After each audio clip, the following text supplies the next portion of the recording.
Chapter 488. Just when Watergate saw Tendo Pain flying out, his figure was covered by smoke. His figure immediately flashed and stood close to Tendo Pain. Watergate's hand began to print, preparing to cast a small wind-release ninjutsu to disperse the smoke. Before the ninjutsu was cast, 3 figures had already blocked in front of Watergate. Although the appearance of the 3 figures standing in front of the Watergate were different, but all of them had orange hair and black iron rod-like ornaments on their face. And they were wearing Akatsuki's uniform with black silk and red clouds on their body. These 3 people are Jigakudo, Gikido, and Chikishodo, who were previously entangled by other ninjas of Woodleaf Village. These 3 Rikudo doppelgangers blocked in front of Watergate. It seems that when Watergate and Tendo Pain had just fought, they had already begun to forcibly break through the entanglement of other ninjas from Woodleaf Village to help Tendo Pain. Looking at the injuries on their bodies, it was clear that they had paid a certain price to come here.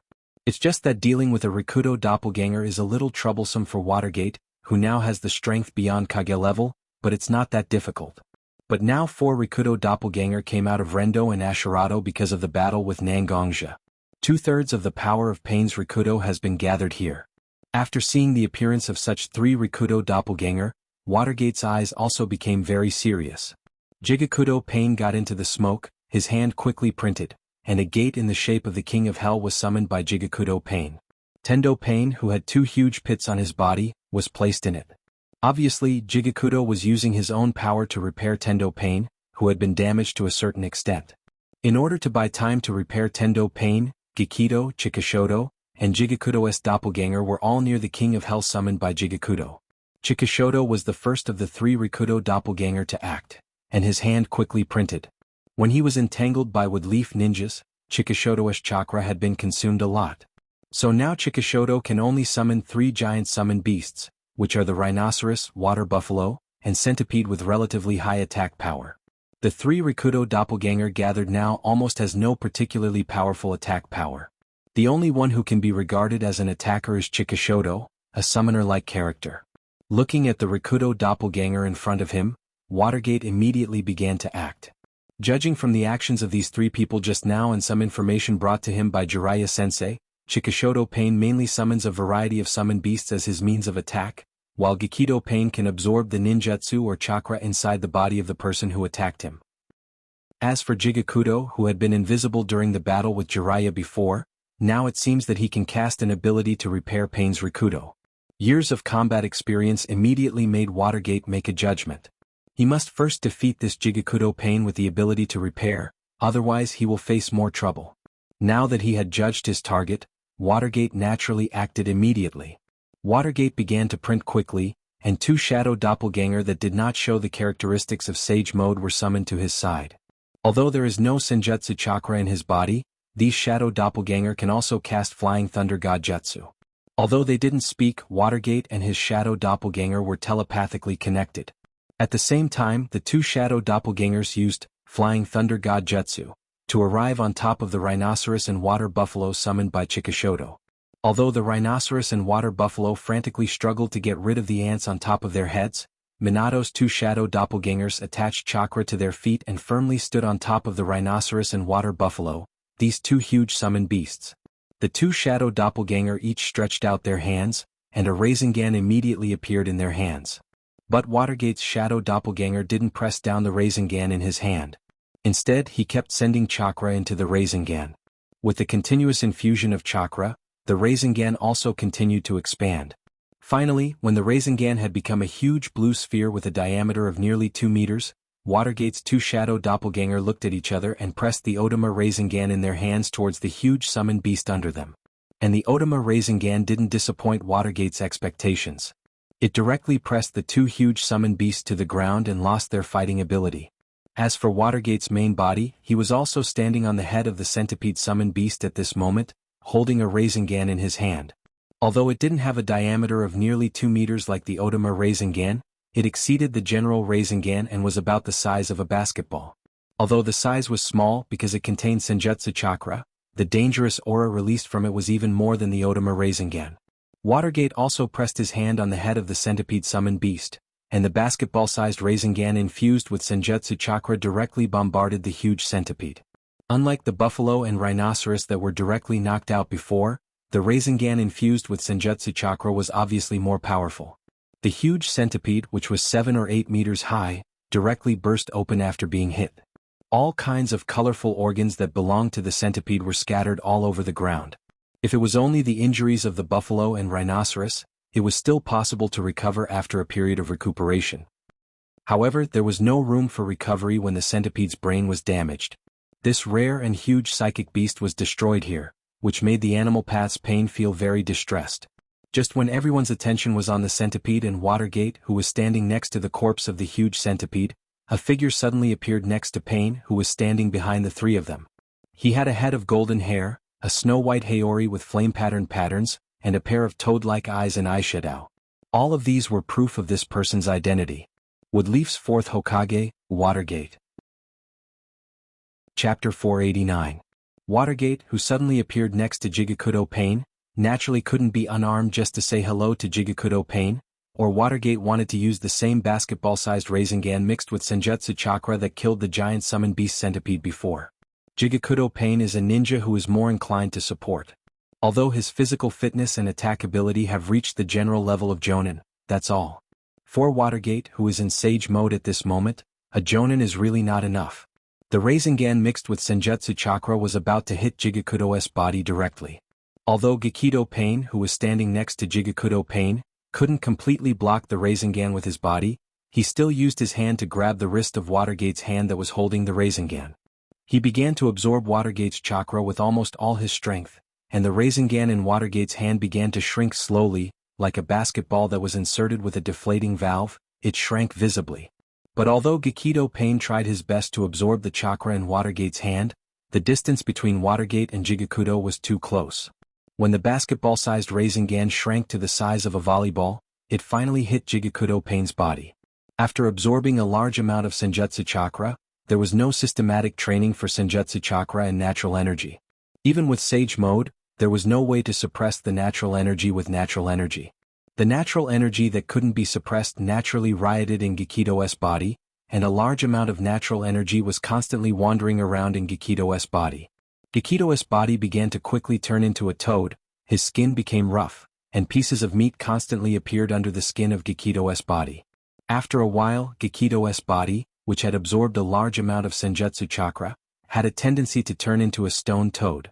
Jigakudo Pain, who was directly hit by the Rasengan, was also directly blown away. The physical fitness of Jigakudo Pain, who was at a relatively weak level in the 6 paths of pain, was even worse than Tendo Pain, who was hit by 2 Rasengan at the same time. A huge crater appeared at the place where the Rasengan hit. Although there was no large amount of blood flowing out, such a large piece of flesh was directly scraped off by the Rasengan, and the spine of the Jigakudo was directly broken. Although Rikudo's body, it to be directly beaten like this is inevitable to be unable to move or even be directly destroyed. To be destroyed. To be directly to be beaten like this. 2.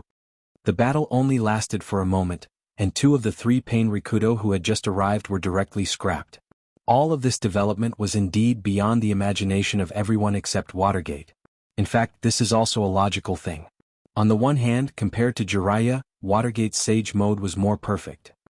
Watergate's own stronger body and more skilled and perfect Sage mode undoubtedly allowed Watergate to obtain far more power than Jiraiya had after entering Sage mode. After seeing Watergate, Pain didn't fully recognize the difference between Watergate and Jiraiya. At first he even wanted to use Tendo Pain to block Watergate who entered Sage mode, which was undoubtedly a very obvious mistake. After that, because of the distribution of combat power, the Rikudo doppelganger that came to support did not have the powerful attack power to block Watergate.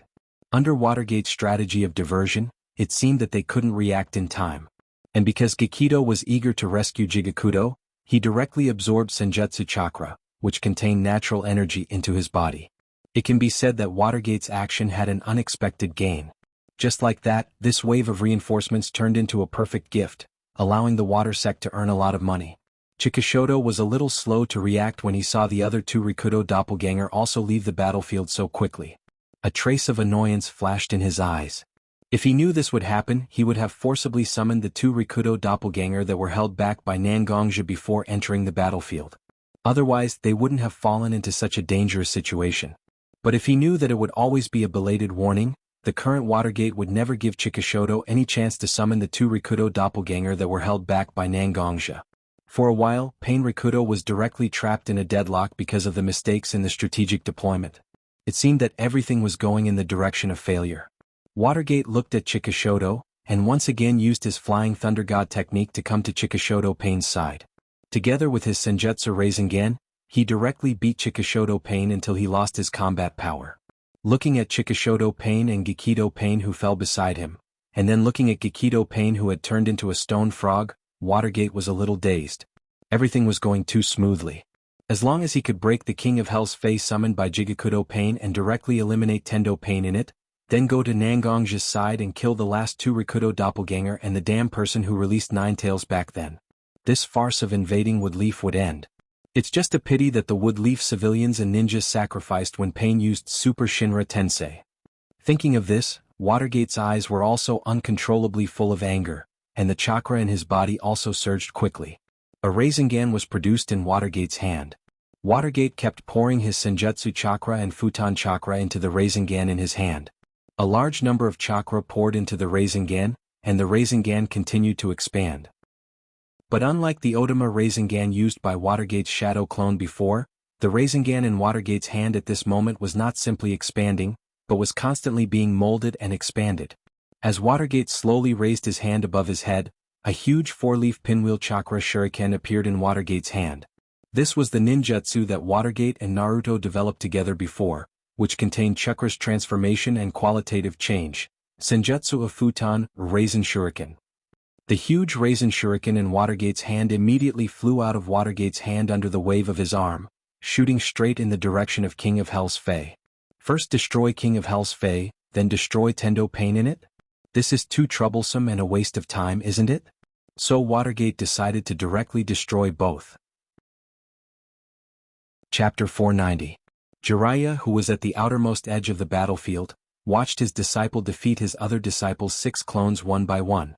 His heart that had been hanging began to slowly relax, but he didn't know why he had mixed feelings in his heart. This was a battle of life and death between his 2 disciples. Any sensei who saw such a battle couldn't keep their inner calm, right? After the huge storm caused by the Rasen Shuriken attack dissipated, Watergate glanced at the place where Pluton's summon was originally located. After judging that Pluton's summon and Tendo Pain had been completely destroyed, he slowly walked to Jiraiya's side. He helped Jiraiya, who was sitting on the ground, up and said with a little concern, "Jiraiya-sensei, are your injuries okay?" With the help of Minato, Jiraiya finally stood up. He looked at his arms and legs, nodded to Minato and said with a little bitterness, "I'm sorry but I can't do that. Not bad, at least I saved my life." Watergate was not a professional medical ninja, but after such a long battle, he also had a certain amount of common sense in judging injuries. Jiraiya's left arm and right leg were now instinctively trembling because of the injury. This was the situation after the tendons and veins were severely damaged. After hearing Watergate's inquiry, the little slug attached to Jiraiya's body also said to Watergate with a little worry, "Jiraiya-sama's injuries are still not very optimistic. Although he has just received a lot of medical chakra to control the injuries. But the tendons and veins of his left arm and right leg were greatly damaged because of the previous battle with Pain.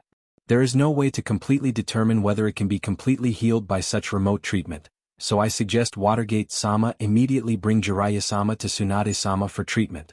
After all, Slug is a psychic beast who has lived for a long time, and she has also healed many injuries with Tsunade, so her understanding in this regard is far beyond Watergate and Jiraiya."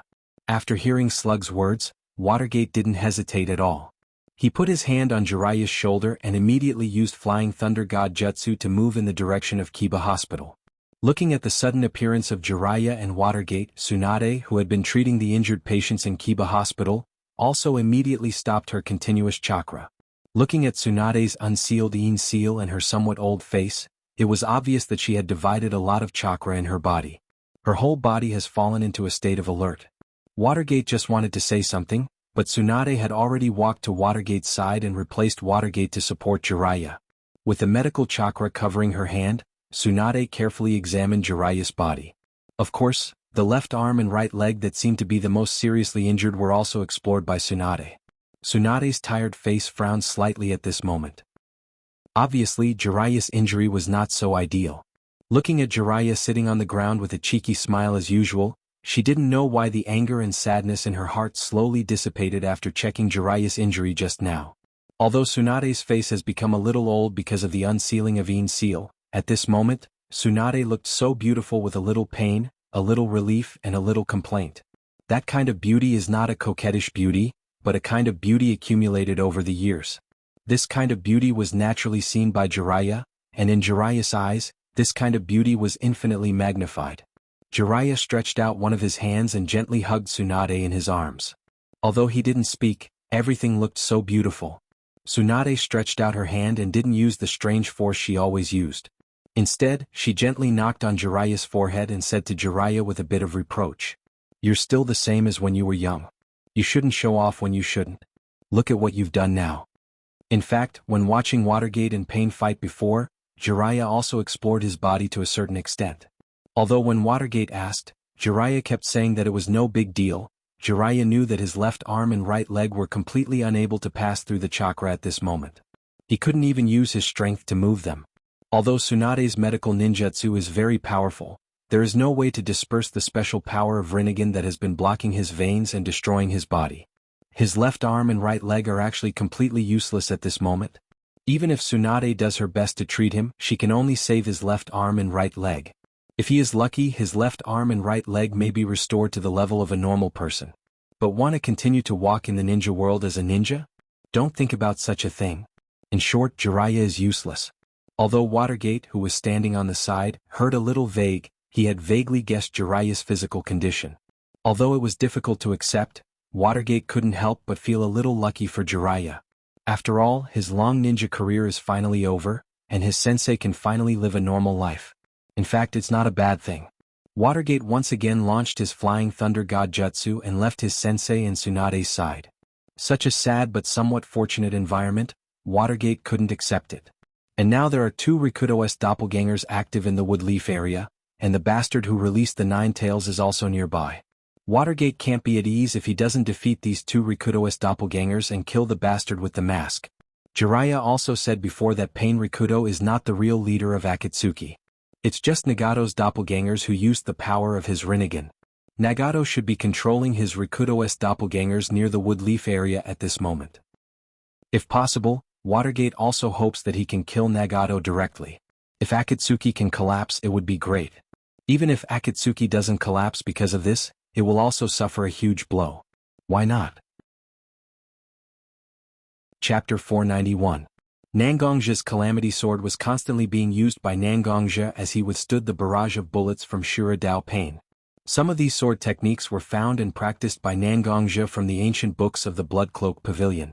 Some of them were developed by Nangongja based on his many years of combat experience. The swordsmanship he learned from the ancient records was indeed very exquisite. However, no matter how Nangongja memorized the swordsmanship in his heart and applied it to his fingers, he still felt a sense of discomfort. The sword techniques that Nangongja developed himself were slightly inferior to the ancient books of the Blood Cloak Pavilion in terms of flexibility, but they were very smooth in Nangongja's hands. It had been a long time since Nangongja fought with experts who were on par with him. Although he could slowly figure out some things about cultivation, these things could only be maximized in actual combat. Now standing opposite of Nangongja, Mortal Realm Pain and Azura Realm Pain were the test stones that Nangongja had found for himself. These two enemies had both melee and long-range attacks. Moreover, they were telepathic with each other and cooperated closely with each other. They were the best enemies to test the results of his swordsmanship. As for Hoodlum, he didn't dare to move casually now. After fighting for so long, Hoodlum finally understood that Nangongja and Pain already had a tacit understanding between them. As long as the other party didn't leave the battlefield, they would never fight to the death. Although the situation on the battlefield seemed to be fierce, in fact, both sides had not used their full strength. Just now, when Nangongja was fighting with Pain, all of his sword chi had been withdrawn into his Heavenly Tribulation Sword. Most of the time, he relied on the sharpness of the Calamity Sword to fight with Pain. When Hoodlum was about to intervene, sword chi rushed out from Nangongja's Calamity Sword one after another. Countless sword chi directly wrapped Hoodlum in the sword chi sword formation. Hoodlum didn't even dare to use his spatial ninjutsu. After that, Nangongja integrated the Heavenly Punishment aura in his long sword into the sword formation. Hoodlum had suffered a lot from this, and in the end he had to threaten Pain before he could escape. Nangong's wrist shook, and the Calamity Sword in his hand instantly drew a charming sword mark in the air. The heavenly Calamity Sword seemed to have come alive. It swiftly and nimbly slashed towards Pain of the human realm, who was about to slap Nangong's face with his hands open. In Nangong's guess, after seeing the sharpness of the Calamity Sword in his hand, Pain would definitely choose to temporarily dodge or use his skills to deflect the Calamity Sword in his hand. But at this moment Pain changed his appearance. Instead, he was like a professional berserker. Even if he was hit by Nangong's sword, he must hit Nangong's body with his hand. His originally cold and indifferent eyes at this moment became more human-like after receiving more psychic force from Nagato. The eagerness from the depths of his heart seemed to be gushing out from his eyes. And seemingly understanding that his companion was attacking, Pain naturally opened all the big and small muzzles on his body and fired all the bullets at Nangongja. In this way Nangongja spaced to dodge and forced Nangongja to confront Nangongja head-on. Why were the Six Paths doppelgangers of Pain so eager to help? Why were they acting like they didn't put in any effort just now? Although Nangongja didn't know the reason, Nangongja knew that he must not hold back too much now. Otherwise he will definitely lose. Tisk! A sound of displeasure came from his mouth. Nangong's eyes began to narrow slightly. His originally handsome eyes at this moment seemed to be covered with a layer of dark red luster. Although his pupils were still black, bursts of dark red light were constantly emitted. Nangong's pair of sword-like eyebrows were slightly raised at this moment, just like the sword in his hand, slightly raised, full of aggressiveness. If people who were familiar with Nangongja, such as Nangong Ro, Mishiro, and Little Linger, appeared here, they may not necessarily think that this person full of violent aura is the usual amiable and gentle family member. But if it was a ninja who fought against Nangongja in the Shinobi World War, or when Nangongja was on a mission, there would be few witnesses who saw Nangongja's current appearance. Most of them would definitely look at Nangongja with trembling legs and a face full of fear, and then from their throats, they would squeeze out the name, Woodleaf Yama, that belonged to Nangongja. Although the sword in his hand was about to attack Rendo's body, and he was about to be hit by Rendo's reckless attack. But Nangongja seemed to be completely unmoved. Although his momentum changed in an instant, the attack route of the sword in his hand did not change at all. Got it. Got it. Got it. Seeing that his hands were about to hit Nangongja's body, as long as Rendo's ability was fully activated, no matter how terrifying his physical cultivation was, his soul would be extracted. And no matter how strong a person's soul was, once it lost the support of the physical body, there was nothing to be afraid of, right? 10 centimeters. 8 centimeters. 7 centimeters. Wuxia. The sword in Nangong's hand had already pierced through Rendo's shoulder blade, but Rendo was completely unmoved. After all, the Six Paths of Pain was transformed from a corpse, and there was no such thing as pain.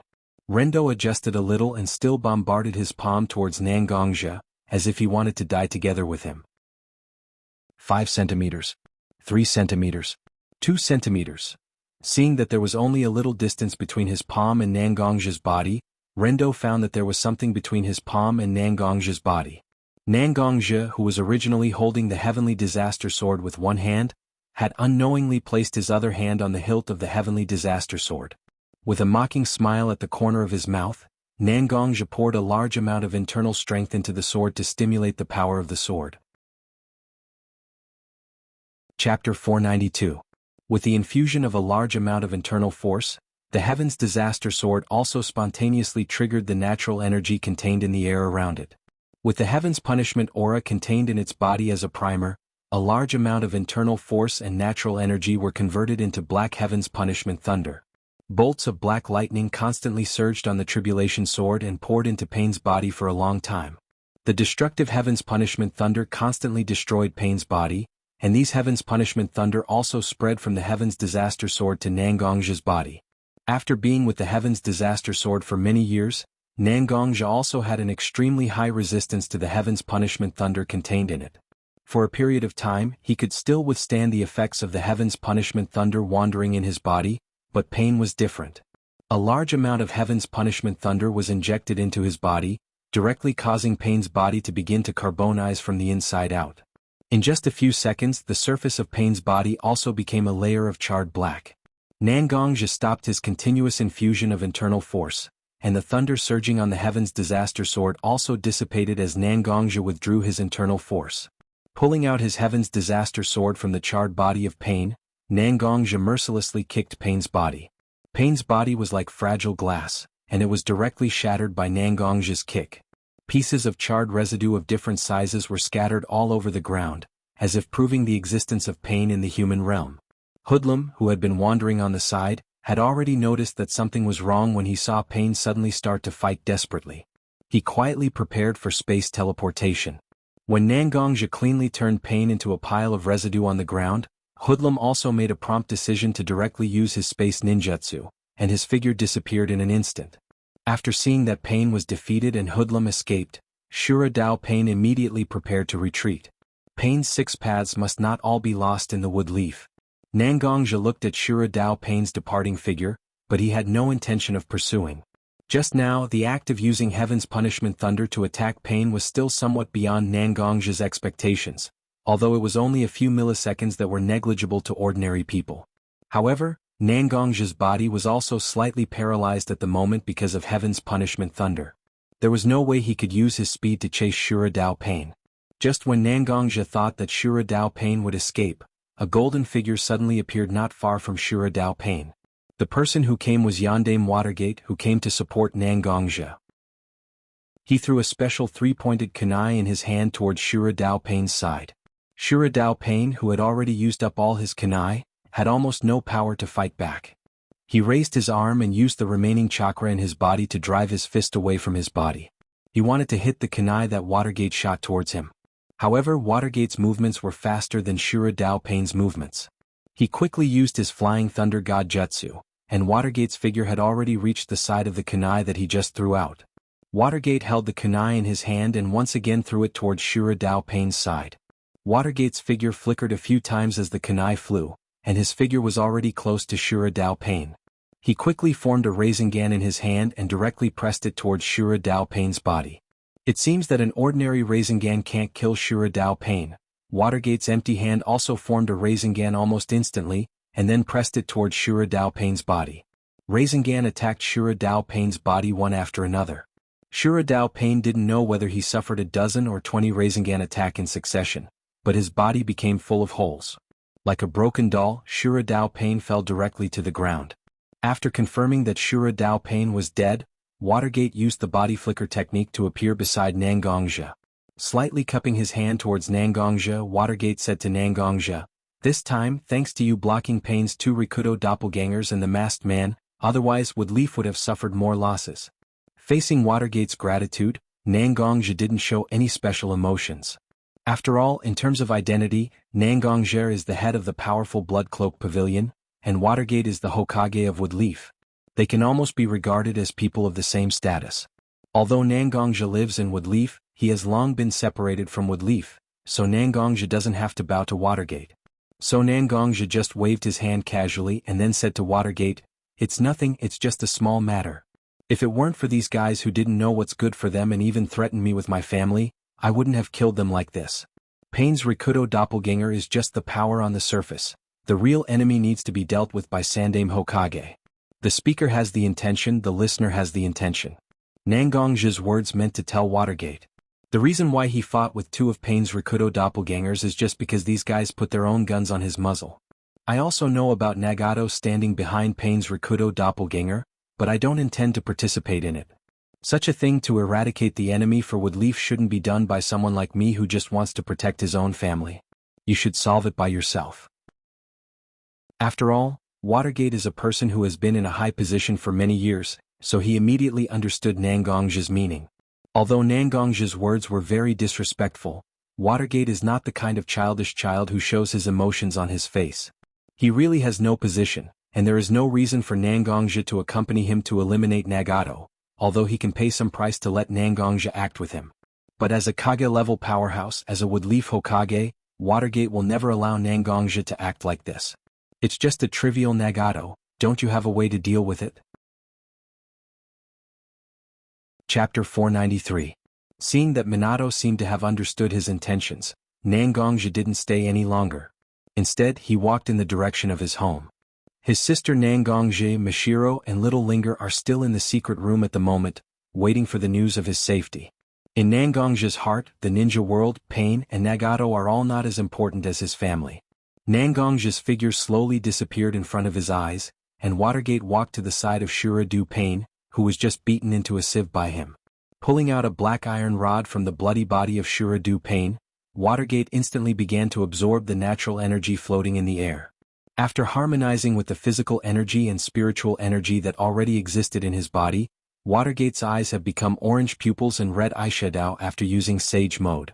Injecting the Senjutsu chakra in his body into the iron rod, Watergate instantly confirmed the location of Nagato through the connection between the iron rod and Nagato himself. Throwing the trident in his hand again and again, Minato arrived at the place where Conan and Nagato were hiding in a tall tree created by Conan's paper release in just a few seconds. Conan and Nagato in the giant tree also quickly noticed Watergate's uninvited attack. Conan raised her foot, obviously wanting to fight with Watergate to buy time for Nagato to evacuate. But just as Conan was about to go out, Nagato raised his hand and blocked Conan.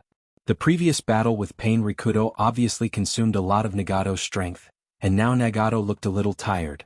But it was not to the point of exhaustion, so although Conan didn't understand why Nagato didn't let her fight, she still listened to Nagato's words. She gently waved her hand, and the pieces of paper that were disguised as trees fluttered in the air. A hole big enough for one person to pass through appeared on the trunk. Watergate didn't hesitate and walked directly in front of Nagato. Instead of the expected hostility, Watergate looked at Nagato's long red hair and skinny body with a little curiosity. Smiling slightly as if to show his kindness, Watergate said to Nagato and Conan, "Two brothers and sisters, although you and I have never met, I have heard a lot about you from Jiraiya-sensei. Today we can finally meet. I don't know whether to be happy or sad." Watergate said what was in his heart. Although Watergate was not very familiar with Nagato and Conan, the three of them were Jiraiya's apprentices after all. With such a relationship, there was no way to treat each other with the attitude of treating strangers. Looking at Watergate standing opposite the two of them with a face full of emotion, Conan, who didn't seem to be so good at talking, still had a frosty look, but Nagato rarely talked to Watergate. "So what if you are sad? So what if you are happy? Although you and I are from the same sect, the life we have experienced is completely different. You have lived in the stable with Leaf since you were a child. Although you went to the battlefield at a young age, you also fought with a group of people who also came from Woodleaf. And we, the orphans of war, can only hold the broken piece of wood in the whirlpool of war to prevent ourselves from being completely involved and crushed.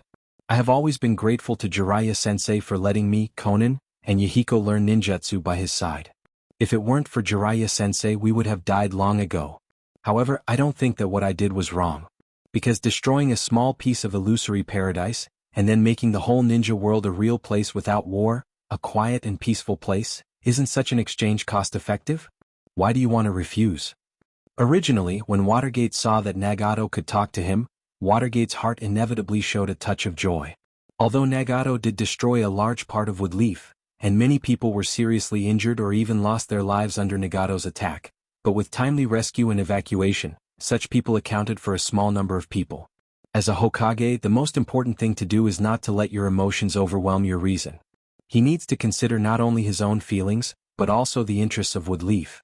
As long as Nagato was willing to communicate with him, Watergate felt that he had a great chance to persuade Nagato to turn over a new leaf.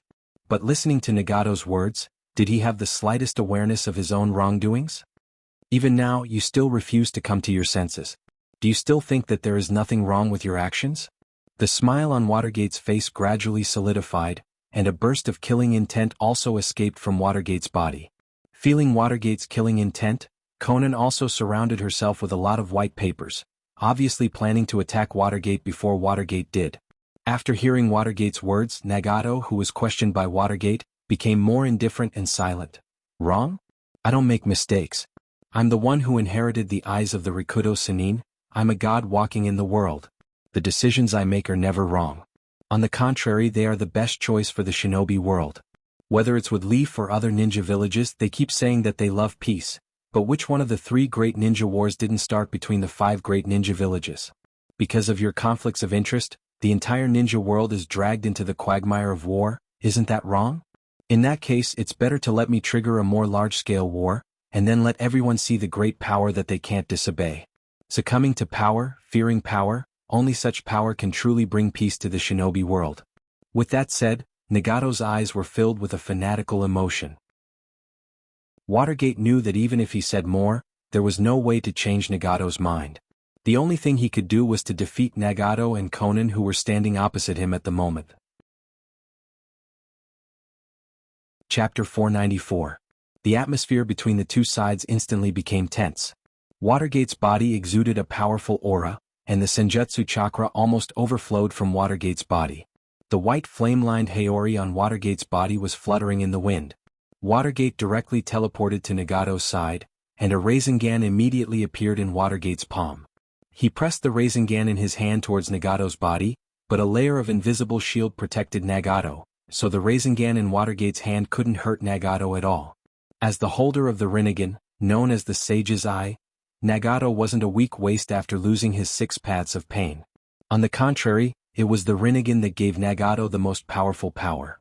The power of the Rinnegan was the real Sage's Eye. At this moment, the shield that Nagato used belonged to the power of the Outer Path. Such a shield was somewhat similar to the Hyuga's Gentle Fist, revolving heaven, but compared to the power of the Rinnegan, the shield displayed by the Rinnegan has a super strong defensive ability with no blind spots. Conan's hands were also quickly forming hand seals, and a ninjutsu was instantly cast by Conan. Paper Release, Infinite Paper Shuriken Jutsu. A piece of white paper turned into a sharp shuriken under Conan's control, and attacked in the direction of Watergate. At first, Watergate used the Sanjiu in his hand to block some of the shurikens flying towards him, so that he could continue to attack Nagato. After all, in Watergate's view, no matter how strong the shield was, there was a limit. As long as his attack power rose to a certain level, any shield would be forcibly broken. But when Watergate saw that the shurikens that he hit with the Sanjiu fell to the ground, they immediately turned into a piece of white paper and flew back to Conan's side. Under Conan's control, they turned back into shurikens and shot towards him. Watergate knew that he couldn't passively take the attack. Wave after wave of continuous attacks would gradually numb his spirit, which had been passively defending, and numb his nerves would definitely lead to him being at a disadvantage under such continuous attacks. So Watergate immediately used his body to retreat, letting himself out of the attack range of the paper release. Infinite Paper Shuriken. After seeing Watergate retreat, she also stopped her Infinite Paper Shuriken Jutsu. The paper that turned into paper shurikens turned back into a piece of white paper suspended beside Conan. Conan casually waved her hand, and a white paper pillar wrapped in white paper appeared beside Conan. It was so white that it almost looked like a human. Conan looked at Nagato beside her with a questioning look in her eyes. Obviously, this human-like object wrapped in white paper was very meaningful to both Conan and Nagato. After a short silence, Nagato also nodded to Conan, seeming to have made a decision. After receiving Nagato's instructions, Conan's hand waved elegantly like a conductor in a concert. Pieces of white paper continued to fall from such a humanoid white paper pillar. As the white paper continued to fall, the humanoid figure hidden in the white paper finally revealed his appearance. He had short orange hair, special eyes formed by ripples, and black metal rod-like ornaments on his face and body. This person hidden in the white paper was Pain Tendo, who Watergate thought was destroyed by the Senjutsu, Wind Release, Raisin Shuriken together with Yama's Summon. From the looks of it, he was saved by his junior sister, Xiao Nan, who used the paper escape technique. To be able to save someone from the Raisin Shuriken, although Conan was a woman, it was enough to see that she wasn't simple. However, although Pain Tendo was rescued, it was obvious that his condition wasn't so good. Although the place hit by Watergate's Inyang Raisin Shuriken was slightly repaired, it seemed that it was just a superficial wound, and the flesh around the wound looked so fragile.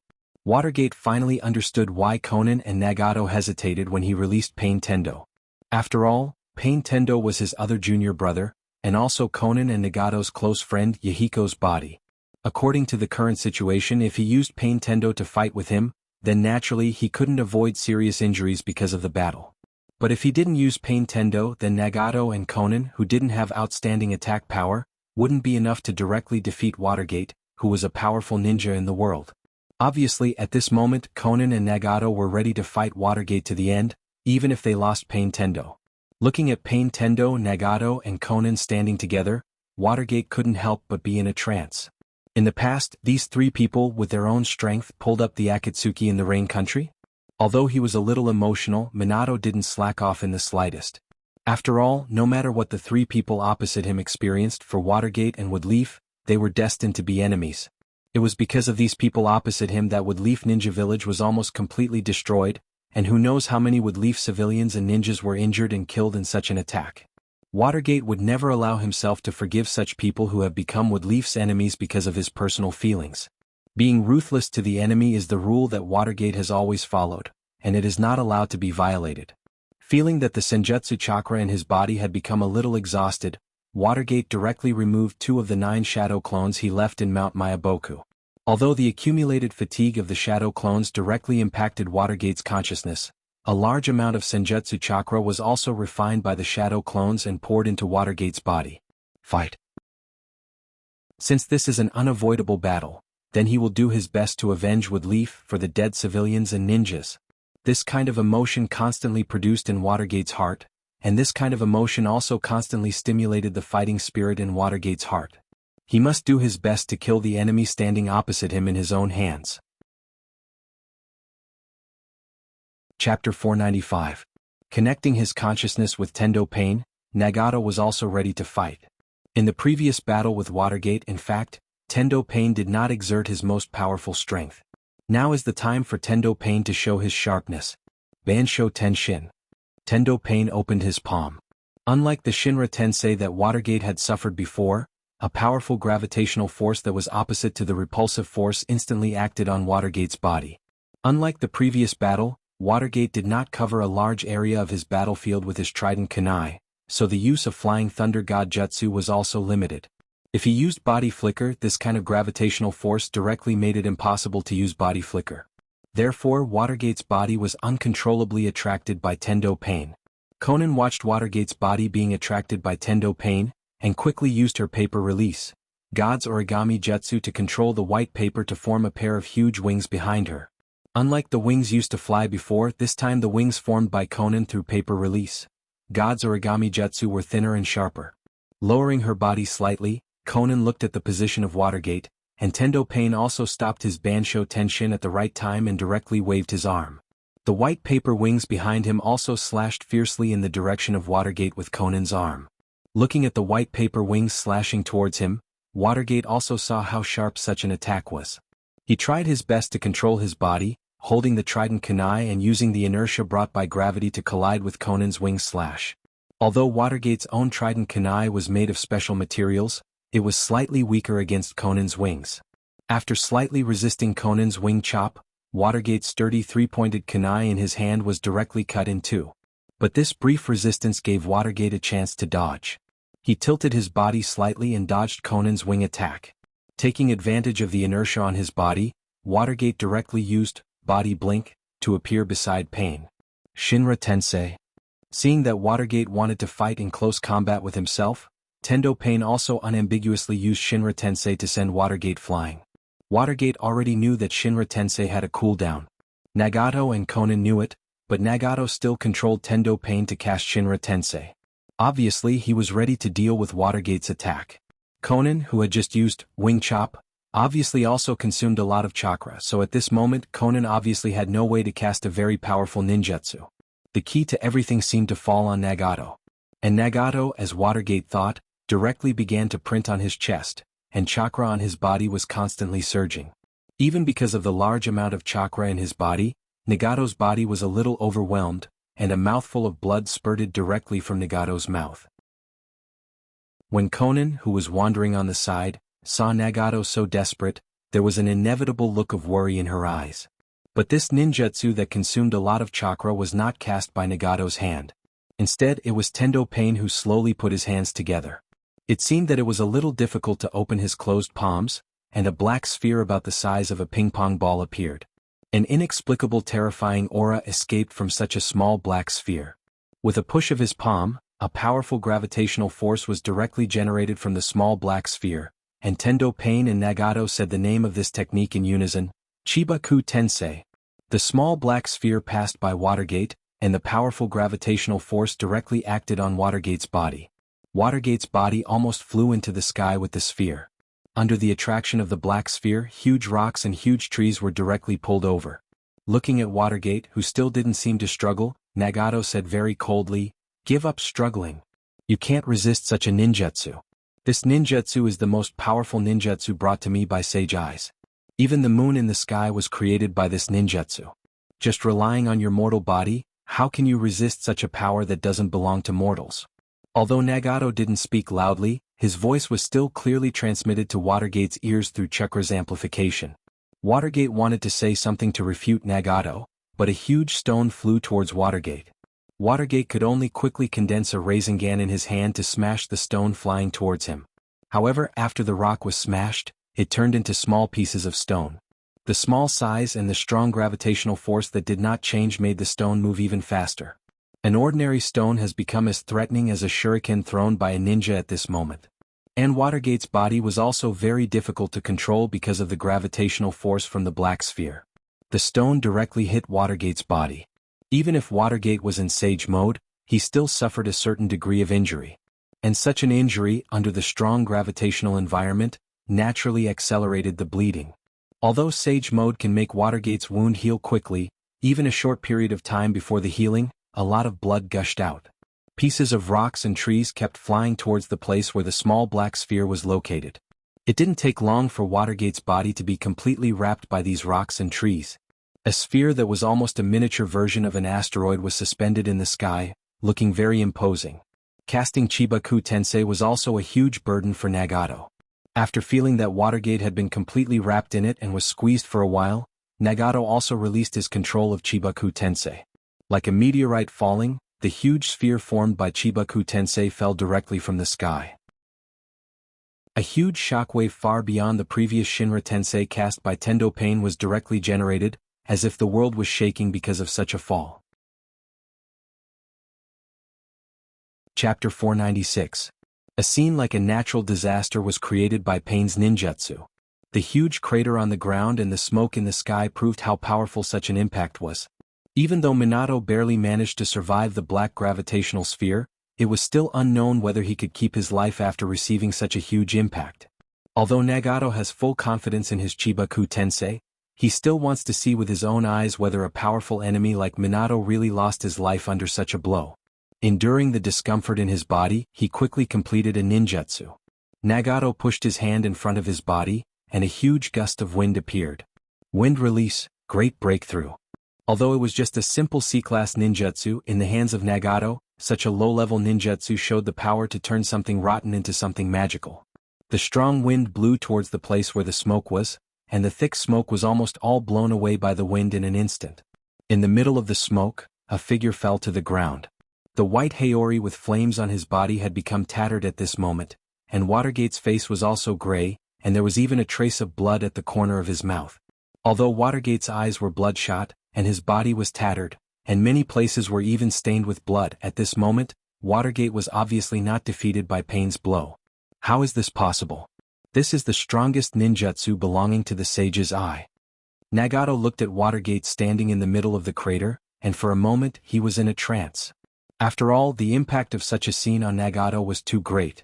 Chibaku Tensei was a ninjutsu used by the Rikudo Sannin to seal the Jubi and create the moon. Although there was still a certain gap between his strength and the legendary Rikudo Sannin, Nagato believed that he had just used 10 or 20% of the power of Chibaku Tensei. Even so, there was no way to get rid of Watergate? In Nagato's mind, such a situation was simply unachievable. Watergate, who was standing in the middle of the crater, did not feel good either. After all, the power of the Chibaku Tensei was real. After being controlled by gravity, Watergate had been subjected to the impact of the boulders and trees on the ground, as well as the strong pressure generated by the gravity combined with the debris on the surface. In order to ensure that his body did not suffer too much damage, Watergate had almost exhausted all the shadow clones he had left in Mount Mayaboku. But at the same time, a large number of chakra immortal techniques from his shadow clones allowed Watergate to survive the powerful pressure and the subsequent impact, and even retain a certain amount of combat strength. On the contrary, Nagato and Pain had become injured, and they had almost lost too much combat ability. Conan, who was not so outstanding among the three, had to take on the main combat task at this moment. Although Conan's paper release was very strange and had many wonderful uses, in the end it still had some disadvantages. For Watergate, it was not very strong in defense and attack, and although Conan could control the paper with ease, but because of the limitations of the paper itself, she could not be very fast and fierce. Such shortcomings may not be so obvious when facing other enemies, But when facing Namikaze's Minato, who was known for his speed, it was enough to become a fatal weakness. Just when Nagato was still carefully staring at Watergate standing in the crater, and thinking about how to deal with it, Watergate's figure suddenly disappeared. In the next moment, Watergate was already standing near Nagato, holding a Rasengan mixed with Senjutsu chakra in his hand, and directly pressed it on the black seat-like thing with rollers under Nagato's body. This black seat itself was made by Nagato with his own Rinnegan and chakra. It was the same thing used by Rikudo's clone to transmit spiritual force and Chakra's iron rod. Naturally, it had a defensive power beyond ordinary ninja tools. But at this moment, under the attack of Rasengan in Watergate's hand, it seemed a little fragile. Under the powerful attack, pieces of black debris floated in the air, and these things were originally specially made by Nagato to control Pain's Rikudo. Now that they were directly blown into pieces by Watergate, they naturally lost their original role. Tendo Pain, who was standing on the side, was like a puppet that had lost the control of Chakra's threads at this moment, and he collapsed on the ground. Konan watched Nagato fly out directly, and finally she couldn't maintain the coldness on her face. With a face full of anxiety and worry, Konan urged the wings behind her in the direction of Nagato and quickly rushed in the direction of Nagato. But how could Watergate let Konan come to the side of Nagato, who had almost lost his ability to move? So he directly took out two Sanju kunai from his ninja tool bag, one in the direction of Nagato, and the other in the direction of Konan.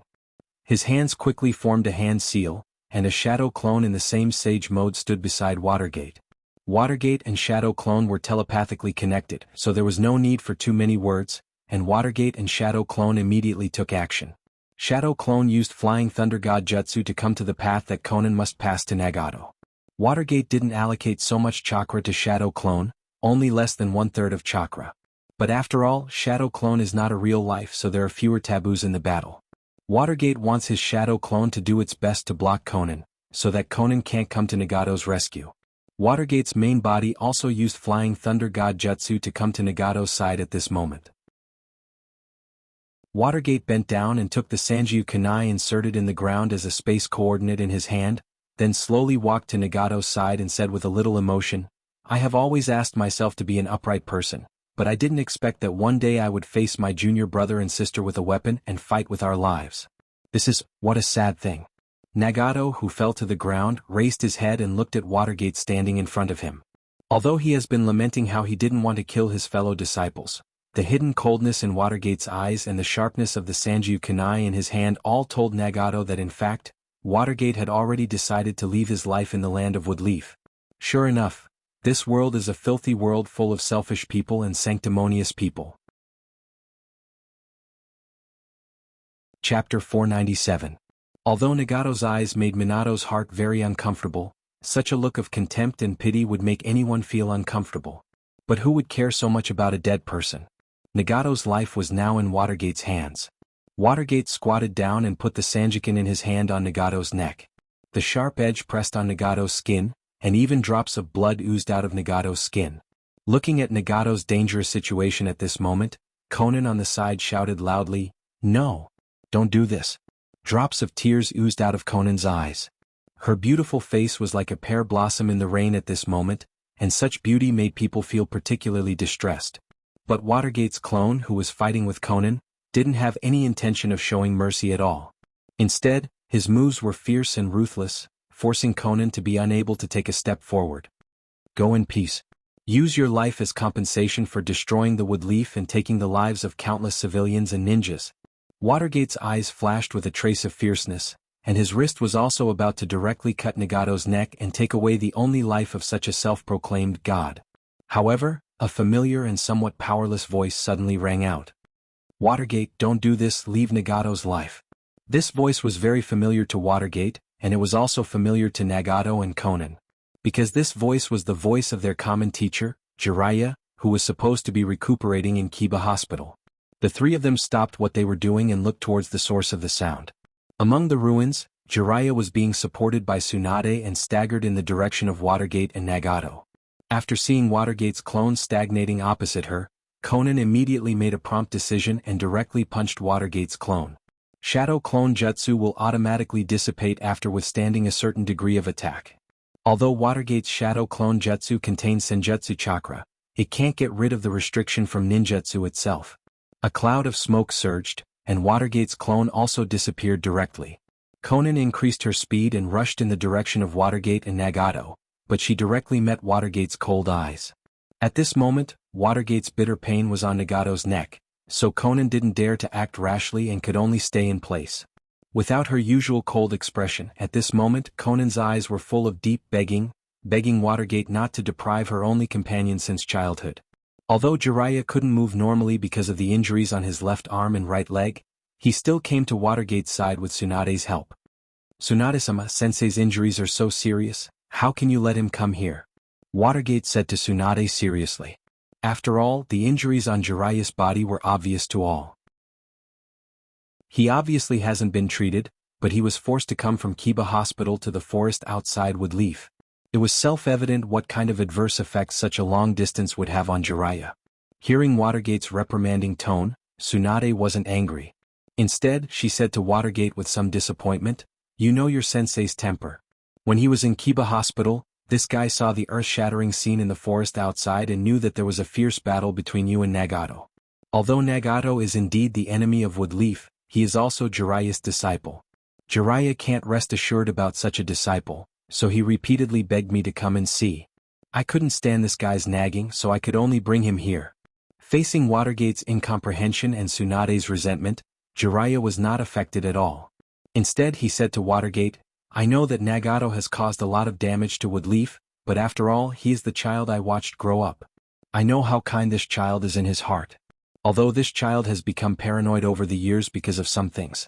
But if I really watch this child lose his life, I really can't bear it. So Watergate, as your sensei, can I make a request to you? Spare this child's life. If you can't, rest assured I will help you supervise this child with Tsunade, and I will never let this child continue to carry out such a dangerous plan. Is that okay?"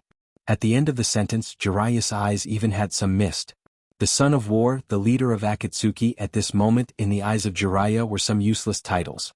Jiraiya now only regarded Nagato as a poor child who was born out of his kindness. Faced with Jiraiya's request, Watergate was also a little stunned for a while. On one side was Woodleaf's enemy, and on the other side was his own sensei. Watergate, who was usually very decisive, was also very hesitant. But looking at Jiraiya's eyes full of tears, Watergate's wrist that was about to cut Nagato's neck couldn't exert any strength. But after a while Watergate's eyes flashed with a hint of decisiveness. Apparently he had made a decision. He quickly slashed Nagato's wrists and ankles with the Sanjiu in his hand. All the tendons of Nagato's hands and feet were cut off. A huge pain suddenly hit him, and Nagato almost couldn't suppress the urge to scream, but before he could, Minato quickly reached his hand to Nagato's eyes. Don't. Nagato seemed to be aware of what Minato wanted to do, and he suddenly suppressed his wail, and he could only shout at Minato with a little powerlessness. But Watergate still looked unmoved, and directly took out the 2 Rinnegan in Nagato's eye sockets. He took out a glass bottle from the ninja tool bag behind him and put a pair of Rinnegan in it. Although there was no potion in it to keep the eyes from diseased, it was the only thing he could do at this moment. Seeing that Nagato's Rinnegan was taken out, Conan became crazy, and for a while she just wanted to come forward and fight Watergate. However, Minato once again put his kunai on Nagato's neck, and Conan also became wary of shooting the rat for fear of breaking the vases. Although the Rinnegan was taken away, although the tendons of his hands and feet were cut off, Nagato was at least alive at this moment. If Nagato lost his life because of her impulsiveness, Conan wouldn't be able to forgive herself. Chapter 498. After finishing all this, Minato winked at Tsunade, who was standing beside Jiraiya. Obviously he hoped that Tsunade could come over and properly treat Nagato, who had his tendons cut and eyes taken away by him. After all, he couldn't let Nagato die from excessive blood loss, right? Tsunade also understood Watergate's meaning and came to Nagato's side, her palm covered with the transformed medical chakra. Although Tsunade was also confident that she could help Nagato connect his tendons when they were just cut, obviously this was not what Watergate wanted to see. Watergate turned his head and said to Jiraiya, who was standing in front of a boulder on one side. "Jiraiya-sensei, I know the relationship between you and Nagato. Your previous bonds and feelings were slowly accumulated over 3 years of companionship. Such feelings are the most violent and lasting feelings. Personally, I certainly hope to fulfill Sensei's only request so far and let Nagato be safe and sound." But I don't only exist in this world as Watergate. I'm Watergate, but I'm also a ninja, and I'm also the Hokage of Woodleaf Ninja Village. Because of my identity and my duty, I can't let such a hidden danger stay, so I now cut Nagato's tendons and took away his Rinnegan. From today on, the leader of Akatsuki no longer exists. The only thing that exists is a native of Konoha who lost his hands, feet, and even his eyes because of the invasion of Konoha. Because of the serious injury, I asked my sensei and the dean of Konoha's hospital to take care of him. I think you understand what I mean, right? Watergate's meaning was actually very simple. Of course, it was okay to keep Nagato alive, but Watergate would never allow the living Nagato to still be the leader of Akatsuki who had the power to destroy Woodleaf Village. If the tendons of his hands and feet were not treated in time, it would become a permanent injury, and the Rinnegan itself was the source of Nagato's power beyond mortals. These two extremely important things for Nagato were directly taken away, which also means that Nagato's qualification as a ninja was also deprived. Hearing Watergate's words, Conan's eyes flashed with anger, and she said to Watergate, "You are really as despicable as all the people in power. Disgusting."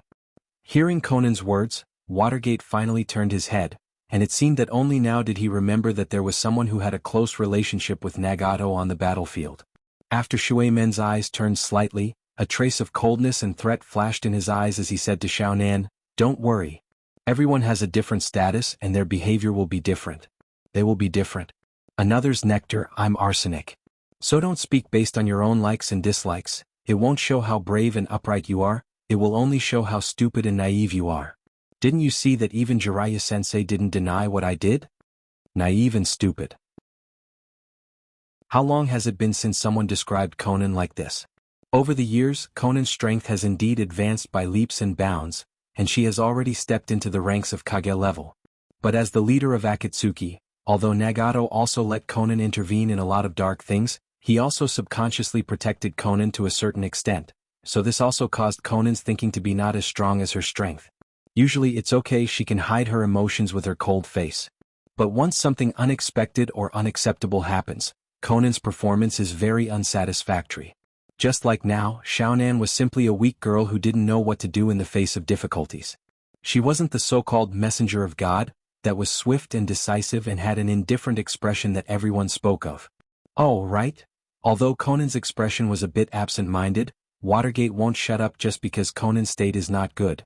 It's precisely because Conan's expression is very absent-minded at the moment that it gives Watergate more possibilities to arrange things. "Nisen, please go back to Akatsuki and tell everyone that Nagato and Six Paths Pain have all fallen in Woodleaf Village. After all, although Nagato has lost his hands, feet and eyes, at least he is still alive. If you don't do this, although he will still be alive, some of our interrogation agencies in Woodleaf may not be able to hold themselves back and want to get valuable information from Nagato's mouth. Any interrogation agency in Ninja Village is almost a gathering place for perverts and psychologically deformed people. In such a place, everyone tortures others as a kind of entertainment. As a person who has been in contact with the dark side of the shinobi world, it's very clear how dangerous it is. Although Nagato has the protection of Jiraiya and Tsunade, and he may not be thrown into such a place as Watergate said, Conan can't afford to gamble and dare not gamble. Conan, who has lost Yahiko, will never allow Nagato, who grew up with her since childhood, to leave her. If this really happens, Conan will also collapse. Watching Watergate take away his disciples' hands, feet and eyes, and watching Watergate threaten Conan, who is just a girl, Jiraiya doesn't know why his heart became cold. Was this still the same Namikaze Minato who looked so positive like the sun shining on everyone? Now, Minato doesn't seem to be as amiable as he was in front of others. At this moment, Minato is ruthless and threatening. It's getting more and more difficult for Jiraiya to connect him with the child who used to follow him to learn martial arts. Is this change good or bad? Jiraiya doesn't know because as the leader of a big force, he really needs Watergate's attitude. He doesn't care about the means, he only cares about the benefits. But as a person, he can't just drive all his actions for the sake of benefits. There is no way to find the answer. Jiraiya can only choose to be silent. Everything was seen by Jiraiya, but Jiraiya can only say nothing. Watching his disciples killing each other, even if his heart is full of blood and tears, Jiraiya still can't say a word. Because any word may have consequences that Jiraiya can't bear.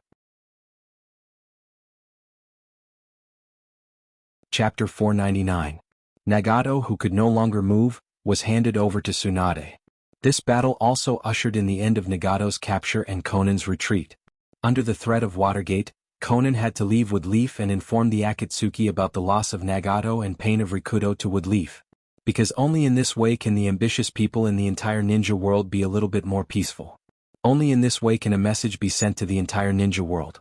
Although Woodleaf suffered some damage due to the invasion of Akatsuki's leader, it was only because Watergate, as the Hokage of Woodleaf, went out to train.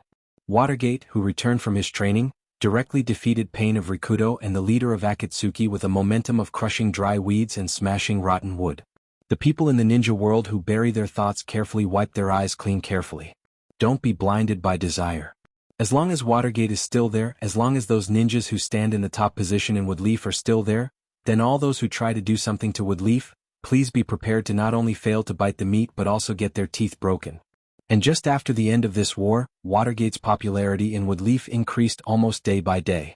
The ninja world is a place where individual strength is valued.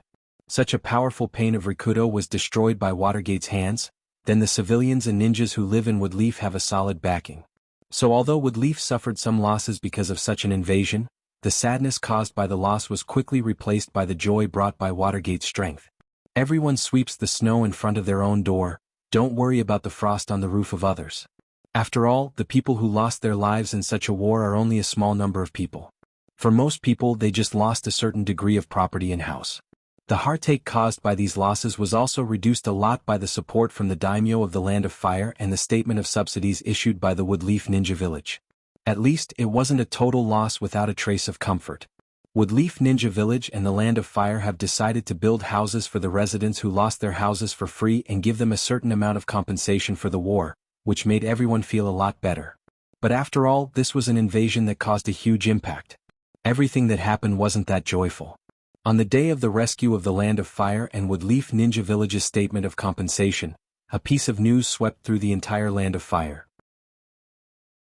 As the representative of Woodleaf Ninja Village, he participated in the Second Shinobi World War and the Third Shinobi World War, the disciple of the Three Generations Hokage, one of the famous Sannin in the Shinobi World War. Jiraiya, one of the famous Sannin in the Shinobi world, was injured during Pain's invasion and caused some old injuries, so he asked Woodleaf Ninja Village to retire. As the fourth Hokage of Woodleaf Ninja Village, Watergate, Namikaze also agreed to Jiraiya's request after several evasions. Nangongja, who had been staying at home and paying attention to the news of the outside world, said with some emotion when he heard that Jiraiya chose to directly remove his ninja identity. Everyone says that Jiraiya is just an idiot ninja who has strength but no brains. But such a person may be a little confused on small things, but he is very smart on big things. Great wisdom may seem stupid, but that's it. Mashiro, who has been accompanying Nangongja to deal with all kinds of intelligence, was naturally beside Nangongja at this moment. He was responsible for recording some of Nangongja's orders and passing them to the Bloodcloak Pavilion. After hearing Nangongja's exclamation, she said with a hint of envy, "That's right. After all, Jiraiya-sama has been fighting for Woodleaf all his life. Now in his old age, he can marry the woman he has loved all his life and get a comfortable life in his old age. It is indeed a smart thing to do." After hearing Mashiro's words, Nangongja slowly shook his head, and then said to Mashiro, "Although what you said is not unreasonable, the reason why I feel that Jiraiya is a smart person is not what you said. Woodleaf became strong because of the pedantry of root, elder group and internal conflicts between large and small families, but it didn't have the potential to suppress the ninja world. After such an invasion, although Konoha suffered some losses, it also made Minato the young and powerful fourth Hokage of Konoha, known as the Hokage.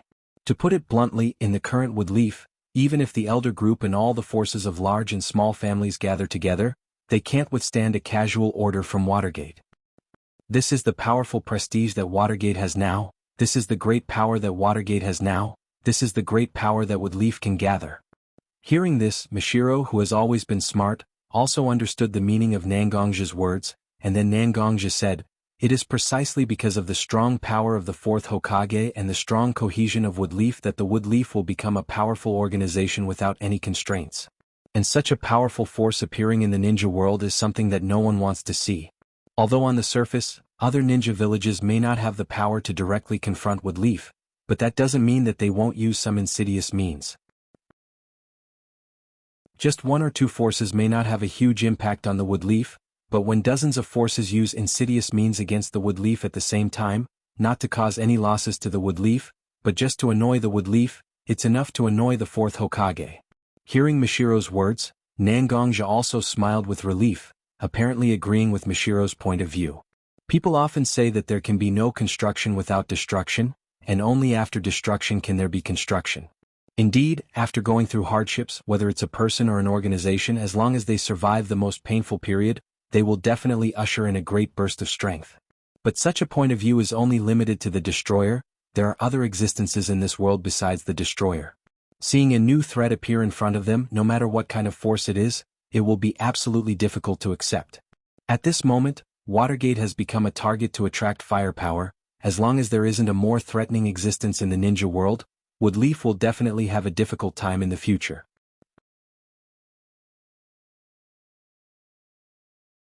Chapter 500.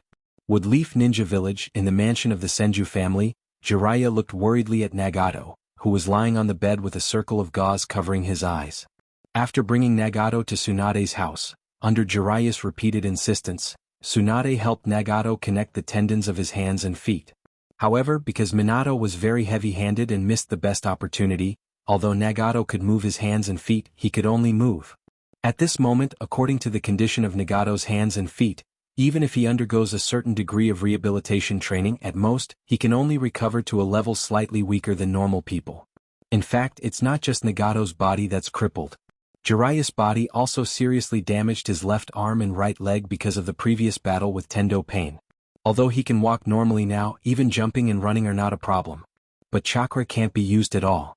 As a ninjutsu-type ninja, if his hands can't conduct chakra, doesn't that mean he's disqualified from being a ninja? A sensei and a disciple, they both became useless in almost one day. This is really a strange fate. Jiraiya took a deep look at his disciple who was lying on the bed and didn't want to move or speak. He sighed deeply and walked to the door to push it open. At this time, Nagato, who had been lying on the bed and didn't want to talk or move, said to Jiraiya with his rather weak voice, "Sensei, do you regret it?" This sentence didn't have a beginning or end, but Jiraiya didn't know why he understood Nagato's meaning. The so-called regret in Nagato's words wasn't that he resisted when he invaded Woodleaf and ended up unable to become a ninja. Nagato wanted to ask him something more distant. Nagato was asking him if he regretted saving 3 orphans, including Nagato, and training them as ninjas when he was in the Rain Country. Hearing this sentence, Jiraiya stood at the door and was a little stunned. It seemed that his thoughts were also pulled to the land that had been raining decades ago. In front of him, there seemed to be 3 children who did their best to survive in the troubled world. Finally, Jiraiya's eyes recovered. "In fact, I don't regret making you ninjas. After all, this is the only way you can save your own lives. The only thing I regret is that I didn't bring you back to the Woodleaf under the pressure from all sides. Instead, I left you in the Rain Country. Although I wasn't the one who caused your sorrows, I was the one who brought you down this path. Perhaps this is the only thing I regret, right?" Jiraiya's voice was very low, and there was even a faint grainy feeling produced by the friction of sandpaper. It could be seen that Jiraiya's mood was very unstable at the moment. After hearing Jiraiya's apology, Nagato's heart was filled with emotion. "No matter what. Thank you, teacher, for giving us 3 children the means to survive in this chaotic world. Thanks a lot. At this moment, this child is still grateful to me?" Hearing Nagato's words, Jiraiya's face had a self-deprecating smile. After all, although Nagato saved his life, he also lost his limbs and eyes. Such a humiliating life is the biggest insult for people like Nagato. His momentary kindness, he didn't expect to directly push the situation to such a point. Yes, Watergate's sudden attack was actually not in Jiraiya's calculation. At the moment when he saw Watergate, Jiraiya wanted to go directly to stop Watergate. At the moment when he brought Nagato home, the thought of simply helping Nagato and such suffering appeared in Jiraiya's mind more than once. But no matter how many times such a thought appeared in Jiraiya's mind, it was abruptly pushed back by Jiraiya. After all, as long as he is alive there is hope, right? This is why Jiraiya coaxed Tsunade to go against Watergate's will to connect Nagato's hand and foot tendons. When Jiraiya walked out of Nagato's room had fallen into a long dead silence.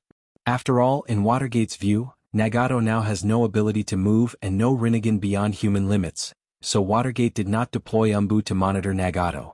This is Jiraiya and Tsunade's house. What kind of Umbu can and dare to monitor day and night? It must be known that Tsunade has never been a good-tempered person. For their own ribs, for their own lives, almost no one dares to monitor Tsunade's house. So at this moment, no one noticed that a huge Nepenthes plant was slowly rising from the floor of Nagato's room. This pitcher plant wrapped a member of Akatsuki, Zetsu, who looked strange and half black and half white.